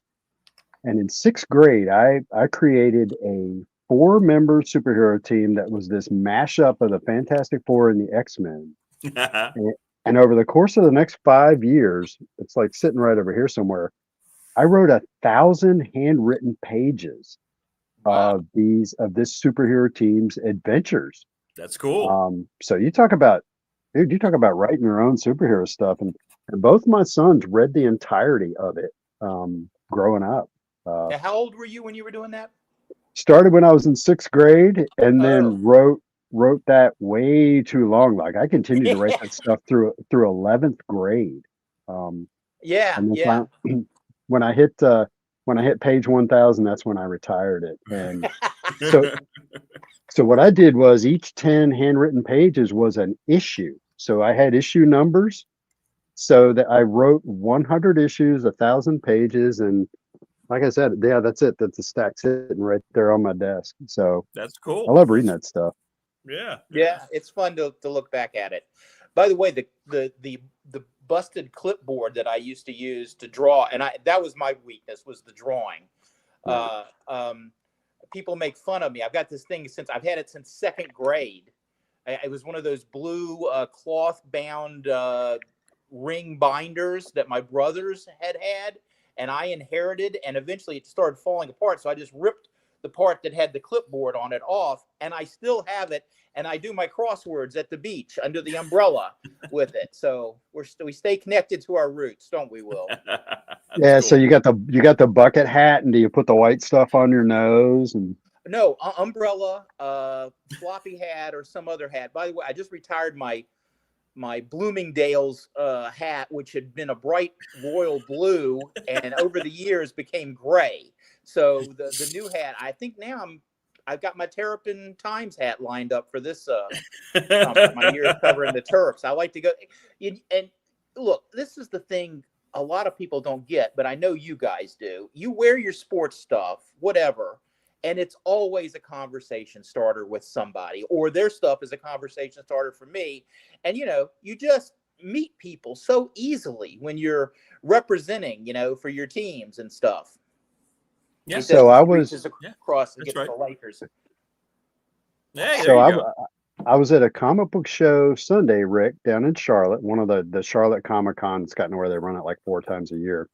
And I was wearing a Virginia Tech hat and a South Carolina sweatshirt because Mike, my middle son, went to South Carolina. So I got 2 that went to Tech and 1 that went to South Carolina. And I had a number of people walk by and say, "Go Hokies" and "Go Cox." And I had 2 people walk by and say, "What do you got going on there? Is that a Beamer thing?" And I'm like, well, there you go. So, I like that. So some other guy comes up, he starts talking to me, and he says, "What do you think about the James Franklin hire?" And after about a minute of talking to him, I'm like, this guy is really well informed. So I pulled out my business card and I handed it to him. I Tech Sideline business card, and he looked at it and he went, "Are you Will Stewart?" Wow. Yeah. Yes, I am. Tech Sideline subscriber, been hanging out on the message board for forever. So yes, cool. You're right. When you wear the gear, it's always a conversation starter. Very cool. One of my favorite stories up here, and I am out my back door, turn to the left at the end of the short block, walk a short block, and I'm right at the Dogfish Head Brewery. And that place gets packed on rainy Saturdays when people can't go to the beach and they're up here. So I was over there one of those days, and I see a guy, and he's wearing a North Texas shirt with a football helmet on it. And this is a crowded room, and I walked up to him and I just went, go Mean Green. And this is several years ago. I just go Mean Green. And he like grabs me and how do you know the Mean Green? And I go, well, I got a buddy that works down there. One of Rick's predecessors, Hank Dickinson, who used to be our radio guy for one season. And I say, well, I know a guy who works down there. He goes, who? And I go, Hank Dickinson. He goes, oh, hold on a second. He pulls out his phone and he calls Hank Dickinson. And he hands me the phone. That's cool. The first time I talked to Hank awesome. in like 15 years. Sports, guys. Sports. I know some people look down their noses because we read comics and we follow sports, but I'm telling you, it's a world, if you don't want it, we'll keep it to ourselves because we're having a blast.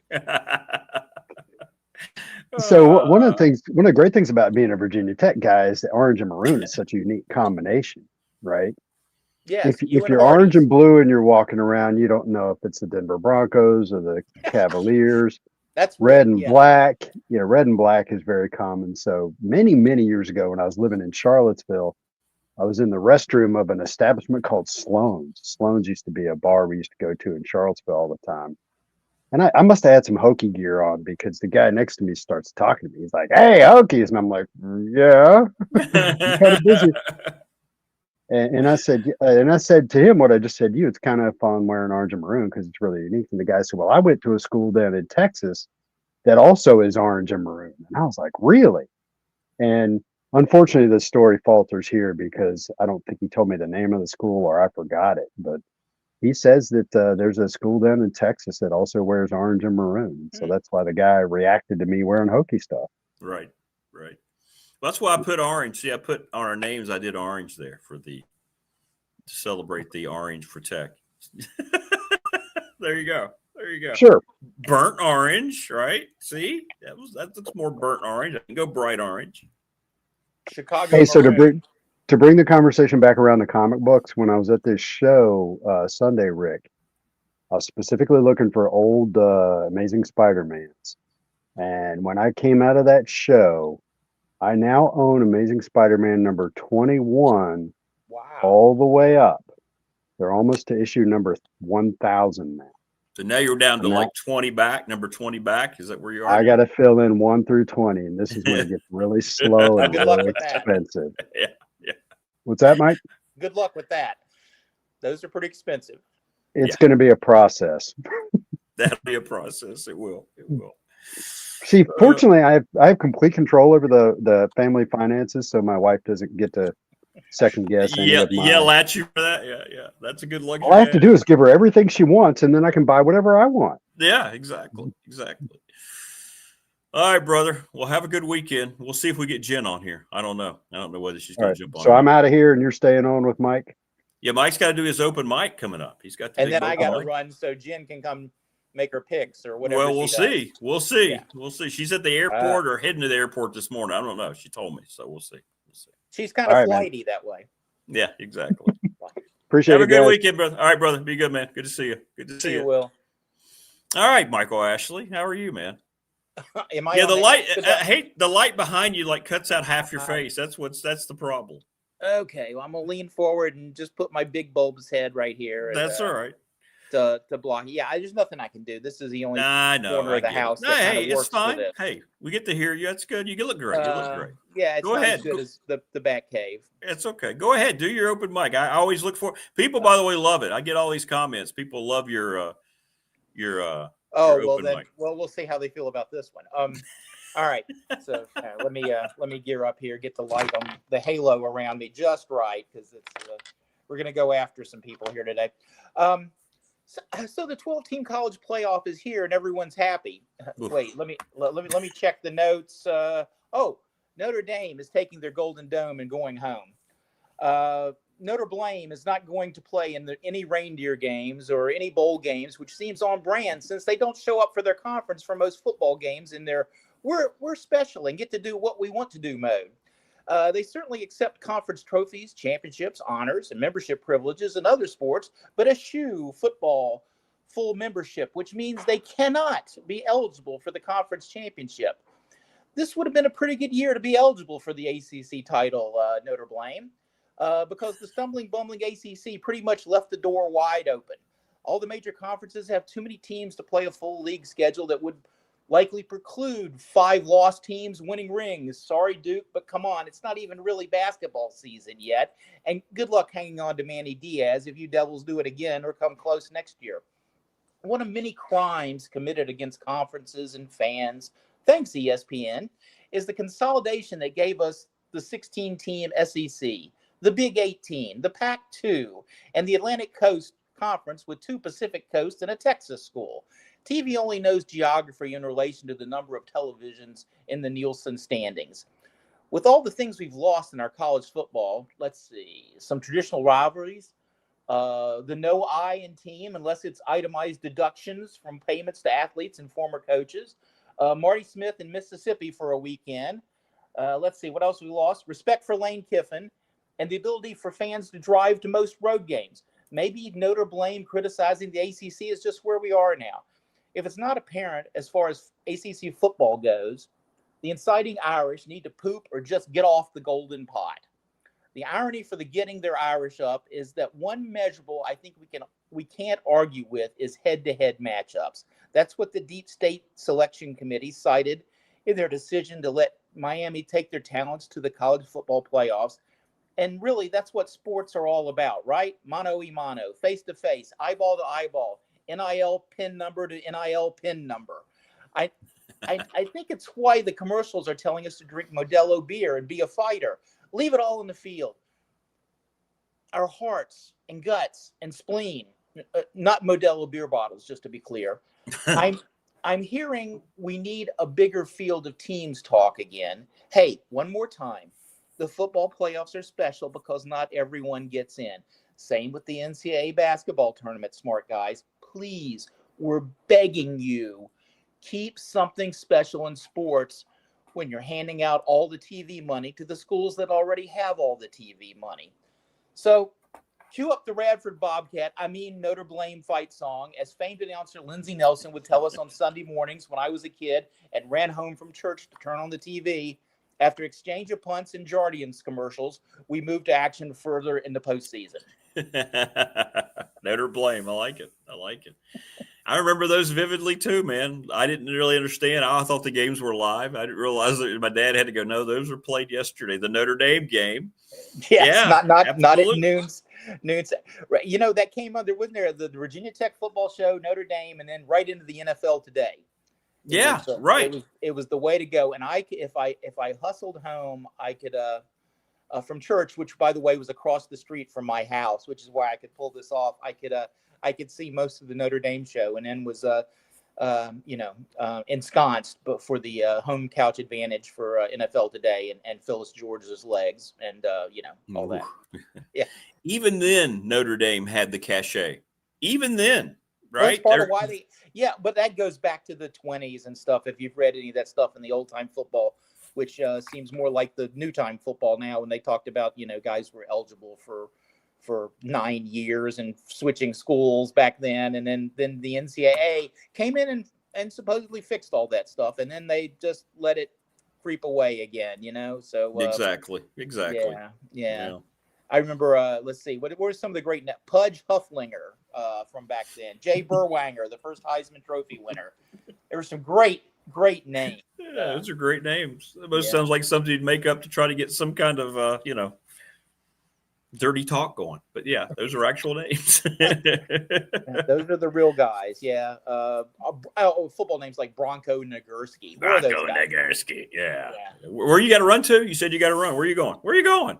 Oh no, I was running across the street to get home from church to. No, you said you needed to get off today. What was it you were going to? You said you had to go do something. What are you going to do? What do you got going on? You're retired. What? I said you're retired. You got nothing to do. Actually, you know what? I got one of our old student workers is passing through. I'm having brunch with him today over in Milford, Delaware. By the way, we've got Milford, Millville, Milton. All these places up here, and then the one I love, Dagsboro. Those are places right around me, and I always figured the people in Dagsboro got to this area the latest, and they wanted a mill name like everybody else, and there were none left. They went, Dag. Oh, hey, how about Dagsboro? I'm gonna believe you. You're so good. I'm gonna believe that story. this is a kid I told you about before, Jerome Nottingham. He's up in Philadelphia now, where he owns a company called Shibe Sports. Not the Virginia Tech guard. No, that was Quentin Nottingham, right? Quentin Nottingham. And ironically, Quentin Nottingham, I wrote a feature on him way back when. I called it The Marksman from Machi Pongo, which he's from. He was from the northern, the Eastern Shore, and not the Northern Neck, the Eastern Shore. Player. He's a good player. Yeah, great shooter back when the 3-point line was new back then. Yeah. My boy Jerome was a pretty good player too, and he's done some coaching. But his claim to fame, other than Shibe Sports, which he owns and sells Philadelphia stuff, is he was a part owner of a professional frisbee franchise in Philadelphia, where he was trying to get. He was the guy. He was like trying to be the George Steinbrenner. He was always talking trash to other owners and stuff. And yeah. He would be a great guest for you sometime, by the way. He's got quite a diverse sports resume now. Yeah, heck yeah. Let's get him on, man. Let's do it. Yeah, we'll throw him on. That'd be great. Well, you guys have a great brunch. Well, what's the weather like down there? Oh, we got a little bit of light snow now. I'll just look out here. There's a light snow. It's not supposed to be anything bad, but schools are all closed again. So it was supposed to be 24 degrees here, and we've had trouble figuring out our heating in this house, but today is wonderful. My toes are actually warm. I want to drink. I'm drinking left-handed so everybody can see my Radford University pen cup here. Not double fisting yet. Too early in the day. No, but I mean, I do have to. If I drink right-handed, see, you can't see. Yeah, you can't exactly. You got to have this is the degree of difficulty I've made here in the morning. When anyway, are you getting that? Have you got Jen on the line so I can let you go, or you? No, well, she's going to hop on when she can. She's hustling through the airport right now, apparently. So. All right. Well, you want me to run you off, or you want my opinion on Michigan? We're going to find out. Well, yeah, I got time. Sure, throw me in on the Michigan. This is just, wow. Everything we hear is wow. More and more. Yeah, and I haven't read as much about it as I should, but my first reaction was, what are they thinking there? They finally were beating Ohio State until this year. And, when I grew up, I didn't like 3 yards in a cloud of dust. And I was predisposed to root for the Wolverines because I was a Wolverine at Andrew Lewis High School. So, I always sort of liked Michigan, liked the love you blue, the whole thing. But now as a Michigan sort of fan from afar, I'm longing for the scandals of Connor Stallions. that was much more fun somehow than this. It's just wow, the decisions this guy made, and now people are trying to make him out to be a victim. It blows my mind. Well, he is by no measure of this victim, from what I can tell. Will had some very prescient comments there, and about how mistakes that you can make in your athletic department trickle down, and and there have been a lot of mistakes made in athletics that we follow regularly here in Michigan lately. Has been really, oh my gosh, I just don't know what's going to happen there. But I just read when I double checked some stuff to make sure Manny Diaz was still in Duke before I said anything this morning. You better make sure. Move so fast. I know he's on the short list there at Michigan, Elmo was right about the Big Ten. There is I don't want to give them a gravitas or anything like that, but the Big Ten is different the way they approach things, and it's a key to their success. And of course, the irony there being that Jim Delaney, their longtime commissioner, that sort of triggered this elevation up there with them in the SEC. He's a Carolina guy, for Pete's sake, and that's why they always come calling for Carolina and Duke and UVA some, and Virginia Tech's got a chance to be, a much sought after program if the ACC doesn't get their poop together, because they do not do a good job marketing. And I was there when the change was made, and people know my allegiances to the region. I was not very happy with Maryland leaving the ACC on a personal level, but from a financial level, it was absolutely necessary. First year, $20 million more into the coffers at Maryland. And that kind of rescued the track program, at least, and helped make other things better. And how can the school of Ronaldo Skeets Nehemiah not compete in men's track? Come on. Exactly. That's kind of stupid stuff that was going on, and to be honest, is still going on at Maryland. So, San Francisco 49er, Skeets Nehemiah. Yeah. No hands, but very good feet. Yes, exactly. I'm the other way. I got great hands. My best athletic ability now, whatever food I drop while I'm eating, I can usually catch before it hits anything. That's incredible. That's a unique talent, though. No, very that's a great underrated, talent. but everything else is gone. Exactly. Well, brother, have a great weekend. And hey, you too, pal. We will catch up again next week. All right. Goober says hey. Hey to Goober. Mike Ashley, open mic. Good stuff. Love Mike. Mike's one of my all-time favorite human beings. And it's easy to see why, right? When you jump on and you catch Mike. Mike's as fine of a person as they come. I want to thank Family Fencing Studios, by the way, sponsoring our studio here in Reiner. Now snowy outside, 540-200-8294, familyfencingnrb.com. Snow wouldn't stop them. McClellan Chiropractic, Mark Hundley over in Christiansburg, right off Peppers Ferry Road, sponsor of our chat room. Mark does an outstanding job. We met some more folks yesterday, people that followed up with me that got jobs at Professional Door Incorporated. Congratulations, you're working for a great company. Travis Williams, sponsor of our text line, 38 years in business, right across from New River Community College. I'm so glad that people heeded the call. It was awesome to be able to help out. What little way we helped out. But Travis is great. Ready, Set, Fund, Bob Chris, they are great. ReadySetFund.com.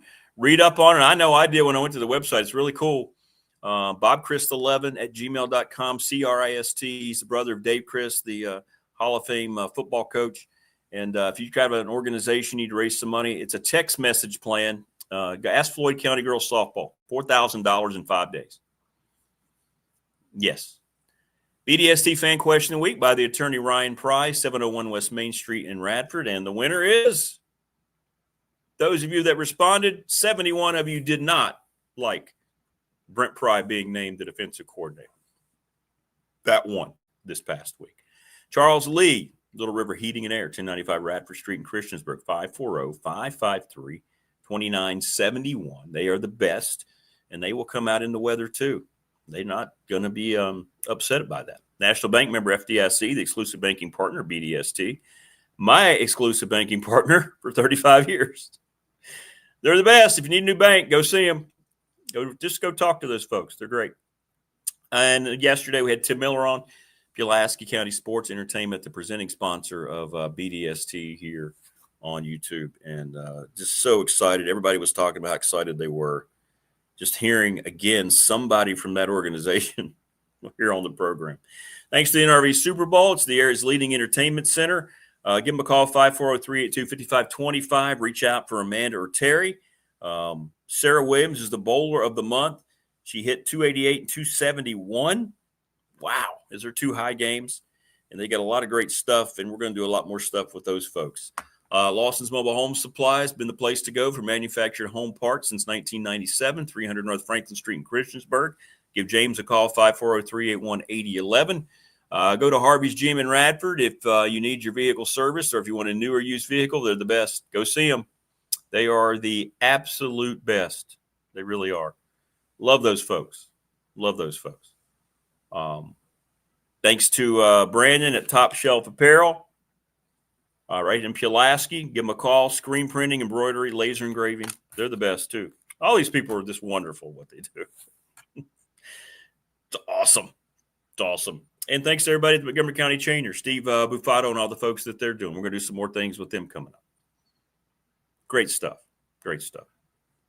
And thanks to all of you, the best listening now / viewing audience in all of YouTube. Oh, man, a lot to get caught up with here. I'm way behind on chat. We had great guests, it just kind of flowed into one another. It's good stuff. Hey, what's up, Paul Hightower? Yeah, Mike is a wonderful human being. You're too kind, Prometheus. I appreciate that. I really do. It's awesome. National Bank cashing those YouTube checks. Yeah, baby, you know it. You hand them the YouTube check. They're like, hang on, we got some change here. We just picked up off the floor. Here you go.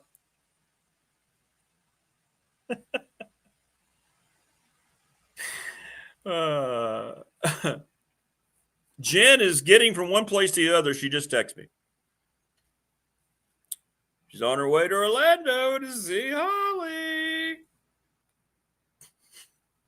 Check out my latest article about the mess of the playoff committee and the Pulaski County Patriot. Thanks a lot, Mike Williams, for the opportunity. Big Dog Barks. It shows up every Friday in the sports section. And thank you, Mike, for all of your support. Mike Williams you talk about somebody else who's great at what they do. I know Mike a long time. And the Patriot is a terrific newspaper, man. It's old school. And it's great online, but it's great to hold, too. It's great. Oh, by the way, let me show you this real quick. I promise. I had people ask. We had questions about the whole UCLA thing. And I mentioned my first game was the 76 Rose Bowl. Well, my dad, he said, hey, make sure you hang on to that. And I did. There it is. Well, my ticket, that's my game ticket. I'm going to have to take it out. Hang on. He took it out. It's an episode of Seinfeld. If you know, you know. He took what out? He took it. She blows on her glasses. Out. Here's my ticket, by the way. Row 75, seat 114. There it is for the 1976 Rose Bowl. Yes, sir. How about that? There's my ticket stub. First football game I ever saw. New Year's Day, January 1st, 1976, 2 p.m. It was 5 p.m. out there. Folks, look at that. $15 to go see the Rose Bowl in 1976. $15. $15. And then there's the program, by the way, if you can see all that. Y'all see that okay? But yeah, I held on to that, have since put it in one of these things so it wouldn't get damaged. It's not in the best of shape, but I looked at it for many, many years. It's in good shape. There you go. There's my ticket. That's really special because I just remember, seeing that. My dad, he had them all, and, But yeah, brings back some memories. There you go. First game. All right. And then we segue out of that. I always keep the ticket with it because I'll lose it if I don't. So that's how it usually looks when I have it out. So, and then the next night, my first ever basketball game. And indeed it was the Denver Pioneers. There's the program for that. January 2nd, 1976, there, Poly Pavilion. Denver Pioneers and the UCLA Bruins. Yeah, I've thought about framing it. I need to. This one's beat up. This one's not in great shape, but I do need to put it up and probably something. But yeah, I've kept them in pretty good shape. I kept them flat. So there you go. First football game, first basketball game back in 76. I was but a young lad. But yeah. That's Jim Spillane, by the way, for the Bruins going up there. Look at how the programs were done back then. Look at that thing. Not a lot of color in that thing, huh? There you go. But anyway, you asked, and there you go. There you go. Yeah, the Denver Pioneers. That was the next night. I had no idea the historic significance of Poly Pavilion and all those banners that I looked up and saw hanging up. Oh. That's right. We started the bicentennial year. I'm out in Cali with my uncle getting married. Yeah. And there I was. It was great memories. Yeah, it is. Seeing that ticket really is kind of vibes of my dad walking up. I remember him having them walking through that tunnel to get to our seats. And we, like I said, we were in row 73. I mean, we had a little bit of a climb to go. Yeah, this is good. This is educational filler, no doubt about it. And then I brought out first Padres game that I ever went to. 19. There you go. During the World Series year of '84. Back out at Jack Murphy Stadium. So I just got it all. There you go. Steve Garvey, right there. Gary Templeton, shortstop. Dick Williams was the manager. Alan Wiggins, the second baseman, who led the National League in steals. Remember that? Kurt Bavacqua, no relation to the moronic AD at Notre Dame. Pete Bavacqua. Luis Salazar. Yeah. So anyway, there you go. You're welcome, America. Hey, BDST legal counsel Richie Davis looking forward to this weekend's football game. Yeah, go Glenver against Strasburg. We love the Army-Navy game. We've been talking about it all week. Yep. NFL game last night, and I had no desire, didn't even turn it on one time. Falcons and the Buccaneers last night. Falcons won, by the way. Go Glenver. Strasburg's a different animal, though. Going to be tough. Richie Davis, of course, part of the Radford Bobcats defensive coaching staff. He knows how good that Glenver team is.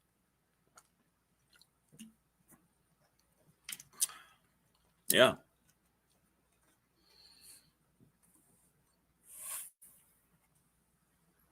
Good player.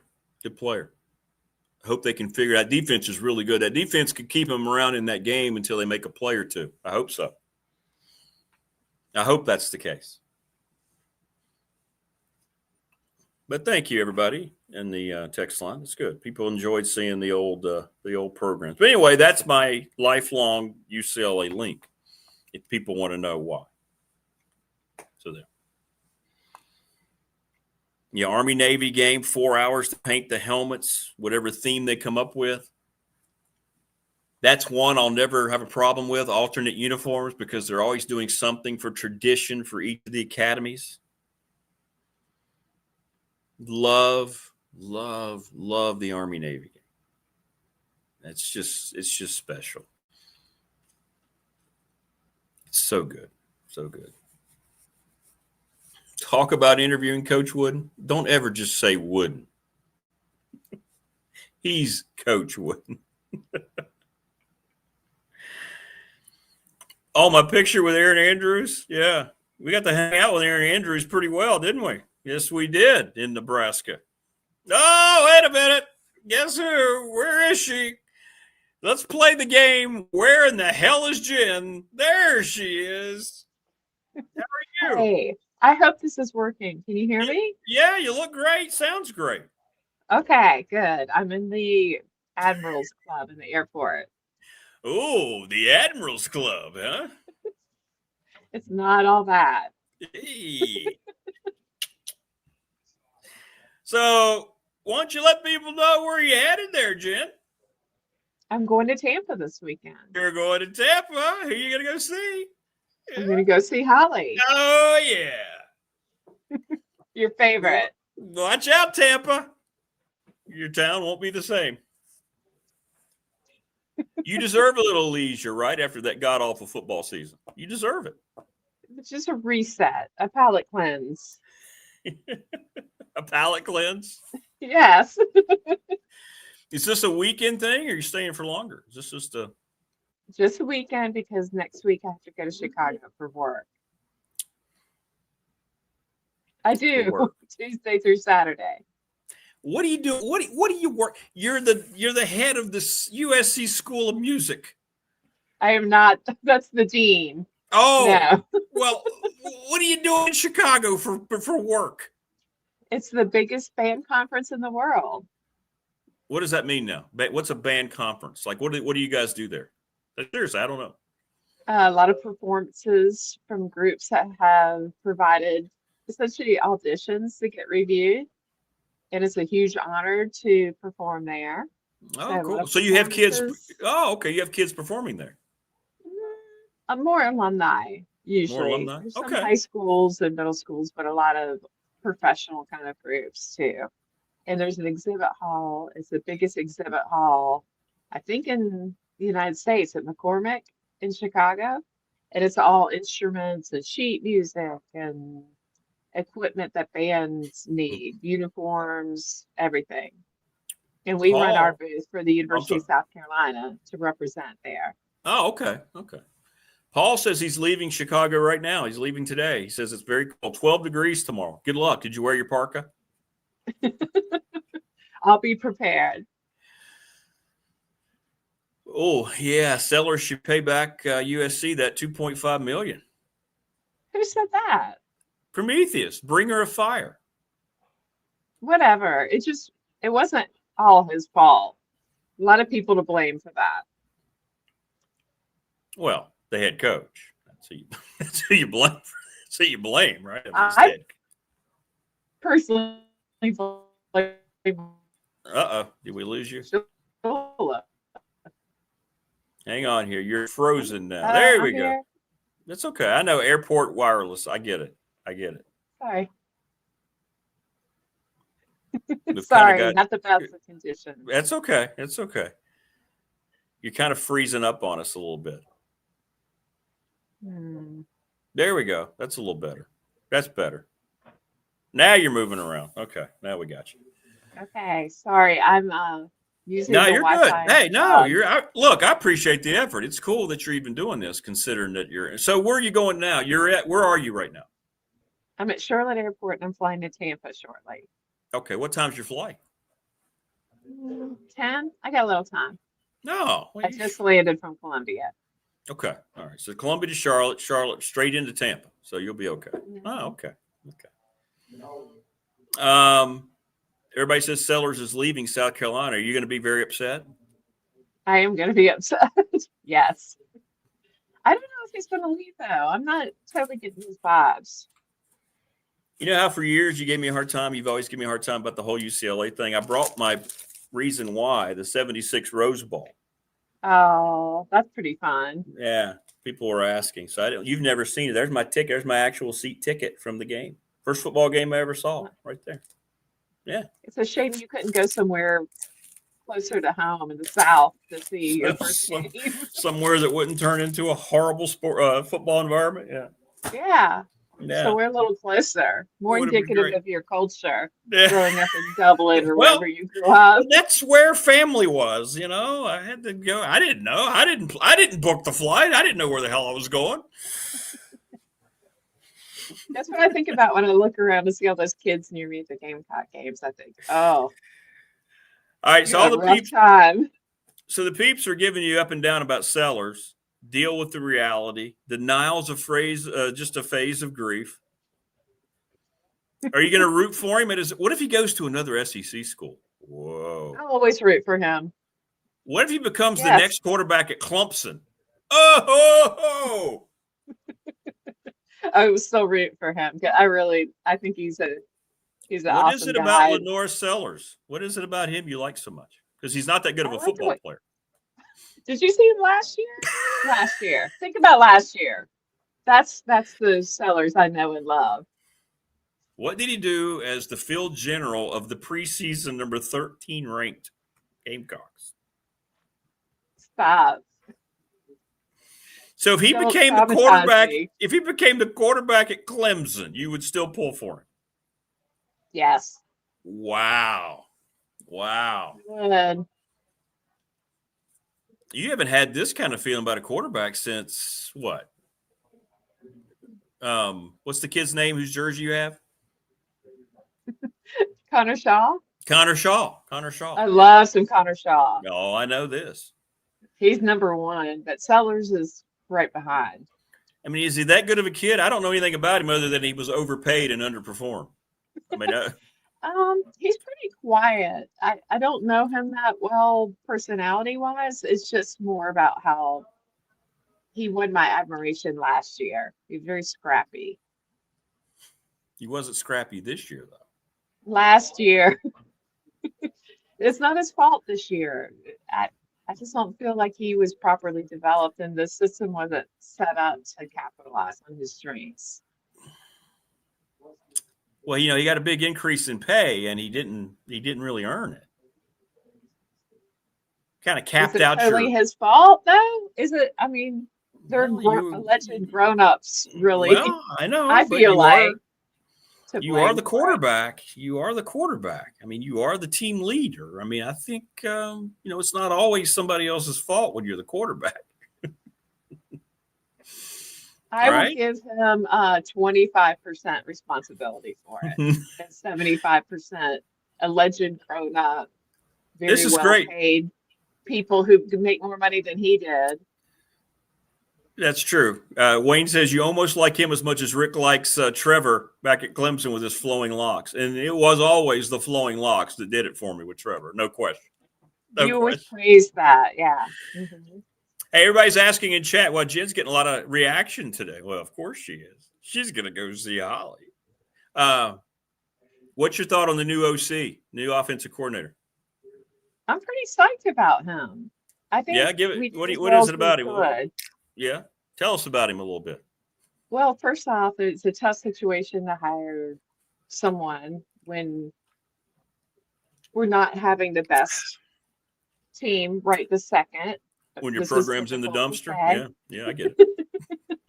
So it was a little challenging of a setting to hire somebody. So, I think we did pretty well for that. And I think he has been quoted publicly several times talking about the need to develop players and to create systems that work well around your personnel, which that seems obvious to me, but that's not what happened last year.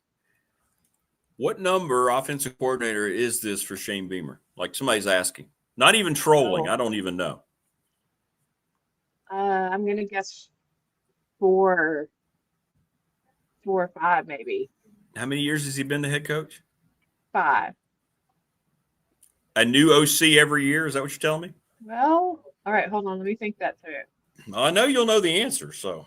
We'll have to think it through. Like the COVID time is weird for me. So it's all very blurry. I don't know if you're like that too, but I can't remember very well around that time. The COVID time was very weird for everybody. Yes. Yeah. Roper was one of them. Roper wasn't that great. Satterfield, Logan, Shula. So there's at least 4 there. Wow. Roper was affiliated with the Bears and came in through Connor Shaw and his connections with the Bears. I find it hard to believe all those guys were just terrible coordinators, right? I mean, maybe they. I'm just saying the fish rots from the head. That's all I'm saying. I know you're going to say that. I know that's crazy.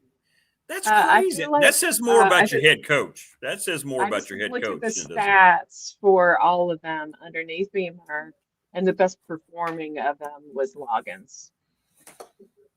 Kenny Loggins from the 70s and 80s, Dow Loggins, who's now at State. So yeah, we've had some struggles there. That's fair. So this is number 5. So 5 in 5 years. Woo. Well, off my recollection, yes. I don't know if that's. Well, how in the world can you have any stability? How can you have any stability when that's going on? Well, the good news is Clayton White seems to be coming back because he was rumored for the Tennessee OC job, and they just announced somebody else for that. And then Coastal Carolina was interested in him for the head coaching job, and somebody else was hired for that. So it seems like he's coming back, and he has been consistent with it. It wasn't surprising to see your cornerback going to the NFL, right? The cornerback that announced that he's going to go to the draft. Uh-oh. No, I'm losing you, I think. Kilgore? Yeah. We're on a delay now. Let's see if she can get. Yeah. You love airport Wi-Fi. Sorry. No, it's fine. It's fine. You're doing better than really I've ever done in the airport. No, you're fine. Yeah, Kilgore going in, that didn't surprise people, right? He's going to be a pretty high pick. No. Mm-hmm. Yeah. That's a good thing for him. And, of course, all the fans are excited for him. So what's the early returns on recruiting? What are you hearing? What do you got going on? Have you heard anything about what's the budget look like at South Carolina going into the portal coming up after the first of the year? That's actually a really good question. I don't know the answer to that. I think that's been pretty under wraps. So I hope that I'll hear more about it soon, but I don't know the answer. Are you willing to donate to help? Well, no. Yeah. I'm always going to support them for you, I have money taken out of every paycheck for my donation to the NIL cause. Do you really? Wow. Mm-hmm. Yeah. What'd you think of the playoff? What'd you think of the selection of the playoff and 5 SEC teams? Well, I had to giggle a little. I saw Notre Dame's reaction to it. But no, I mean, I think that's an appropriate amount of SEC teams. What do you think? Some people, of course, feel like we dominate everything and it's unfair. Do you have that viewpoint? Well, I mean, there's so much selfishness. Well, ESPN controls it all, and who's your business network partner? Disney. So they're always going to want that to be right. So, I mean, I can't argue. Alabama would be the one. People will tell you in one breath that they're one of the 12 best teams, but they had 3 losses, and they looked worse than BYU did in their title game. And then people are going to say, "Well, it's not the SEC." Okay, but I don't know. Those of us that aren't. I'm sorry, but Alabama's got such big market share. Of course, they're always going to get the edge. They are. That's exactly why they and Miami got in. It's just common sense. Alabama gets more viewers than any other team in the country, and Miami's in the top 8 over the last couple of years, and that's what they're looking at. Let's just say it the way it is. That controls it. They're not, they're going to expand it again, I bet, next year. Oh, did we lose her for good? It looks like she is frozen for good. We have got her frozen for good. Let's see if she comes out of it. I think we lost Jen. But look at that. Look how we lost. Oh, wait a minute. Are you there? No, she's not there. I think we finally lost her. Hey, you know what, though? Kudos to her because, as you know, if you've tried it, airport Wi-Fi. Oh, hang on. There she is. Now she's back. There she is. I'm so sorry. This is not good professional behavior. No, you're doing. You know what? Like I said, we've gotten further along, and I know how bad. Everybody knows how bad airport Wi-Fi is. So you're fine. You're doing great. You're doing great. So. I'm sorry. I just wanted to try to make it work, and it's not ideal. People saying, Jen, do you miss your Riverboat Ramblers days? Wow, that's an old reference. Whoever asked that. How about that? I do. I used to gig with that band a lot. For those who don't know, it's Dixieland band. And I was with the Ramblers when I met you. Was that who was over in Blacksburg when you came up to me? Really? Oh, that's cool. Yeah. They gigged a lot. We played pretty much every weekend. People want saxophone performances, by the way, on future appearances, so we can work that out. Can we do that? We can work that out. Yeah, I have to get a good mic set up for that to make sure it doesn't sound terrible. Okay, all right, we'll do that. We'll do that then. That's fun. Whoever asked that, thank you for a happy memory. That was that 21YZ who asked you that. He's doing some gin research. Now you're being called a Valley girl. Is it New River Valley? Hey, Morris is in the Palm Coast. You're going to be in Tampa. Hey, you two. Come on, let's have a Manhattan. What's the drive? I'm wondering. Yeah, it might be worth the drive for you there, Morris. We got Jen and Holly there in Tampa. And I'm getting my hair done later today. So my hair is going to be looking good today. Yeah. Holly knows what's up. That's right. Well, that's exciting. It's good stuff.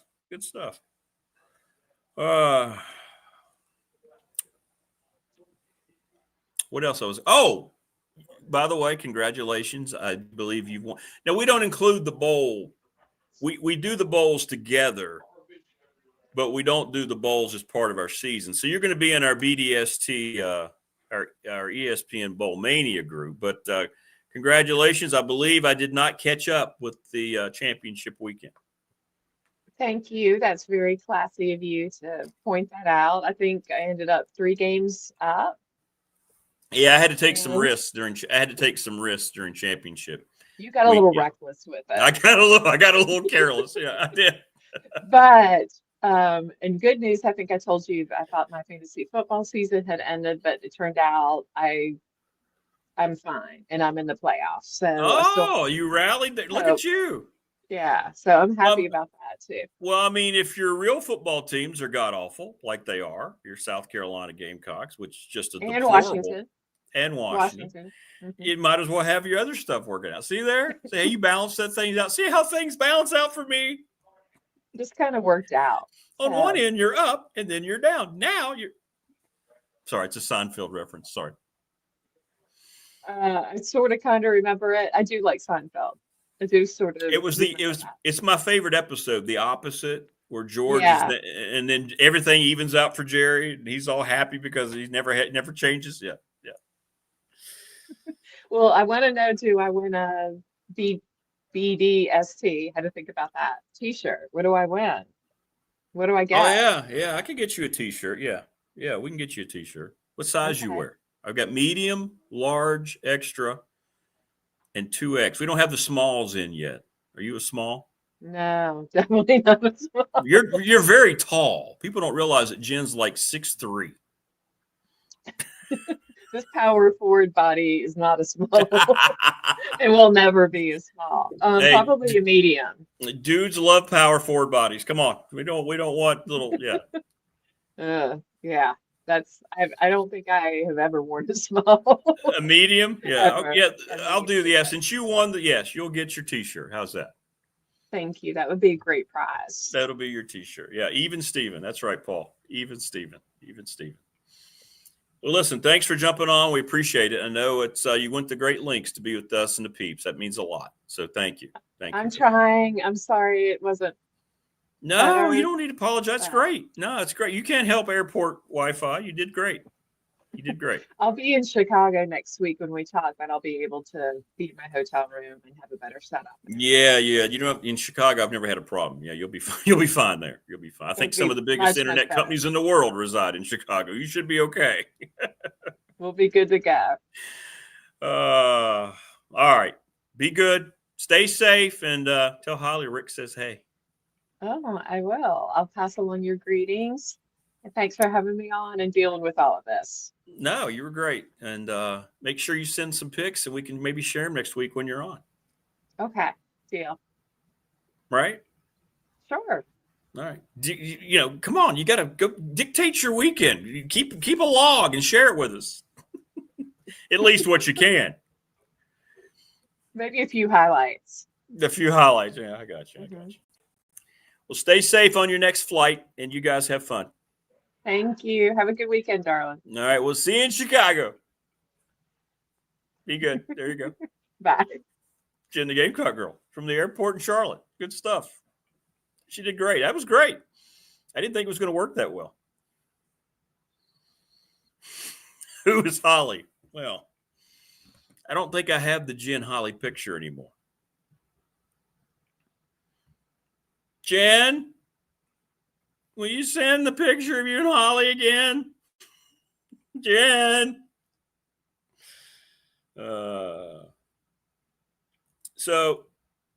I got you. Thanks there, Michael. I got you, brother. He asked the Rambling Right. That's pretty good. You did your research there about the Ramblers.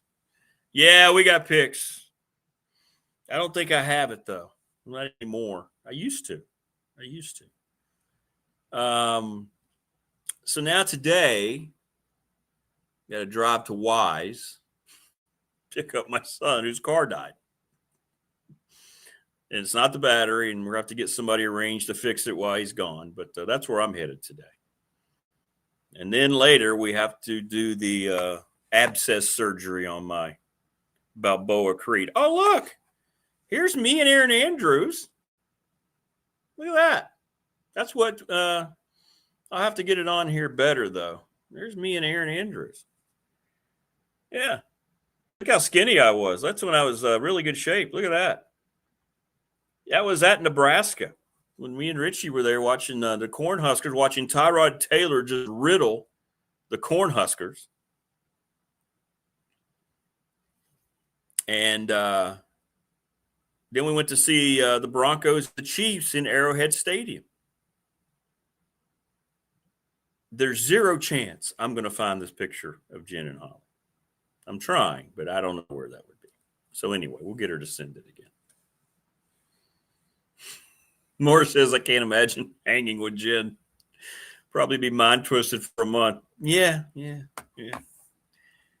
Who is Holly? Seems like, okay, I read that one. We're going to get picks, TLB. That would get subscribers over 1,000. Yeah, I was saying, we had sideline picks, man. We were right there. She came on the show. We did the show. That was the radio show days, and she came on, did a couple segments. She was great. Yeah, Aaron Andrews was very, very nice. Very, very nice. Extremely nice. But I want to thank everybody for taking the time to join us today. Think about us. Not necessarily me on my drive bringing my son back, but those of you who've been following the Balboa issues, his abscess is just about there. So I'm going to have to probably get into that this evening. And so I'll keep everybody posted. Not going to be a pleasant experience, but it has to be done. BDST calendar. No, Wayne. Nobody. It'll be the least desired calendar ever. Thong pics of me. No. I do have a boxing picture of me that I found. It's all I have left. I've looked through. We had some old videotapes,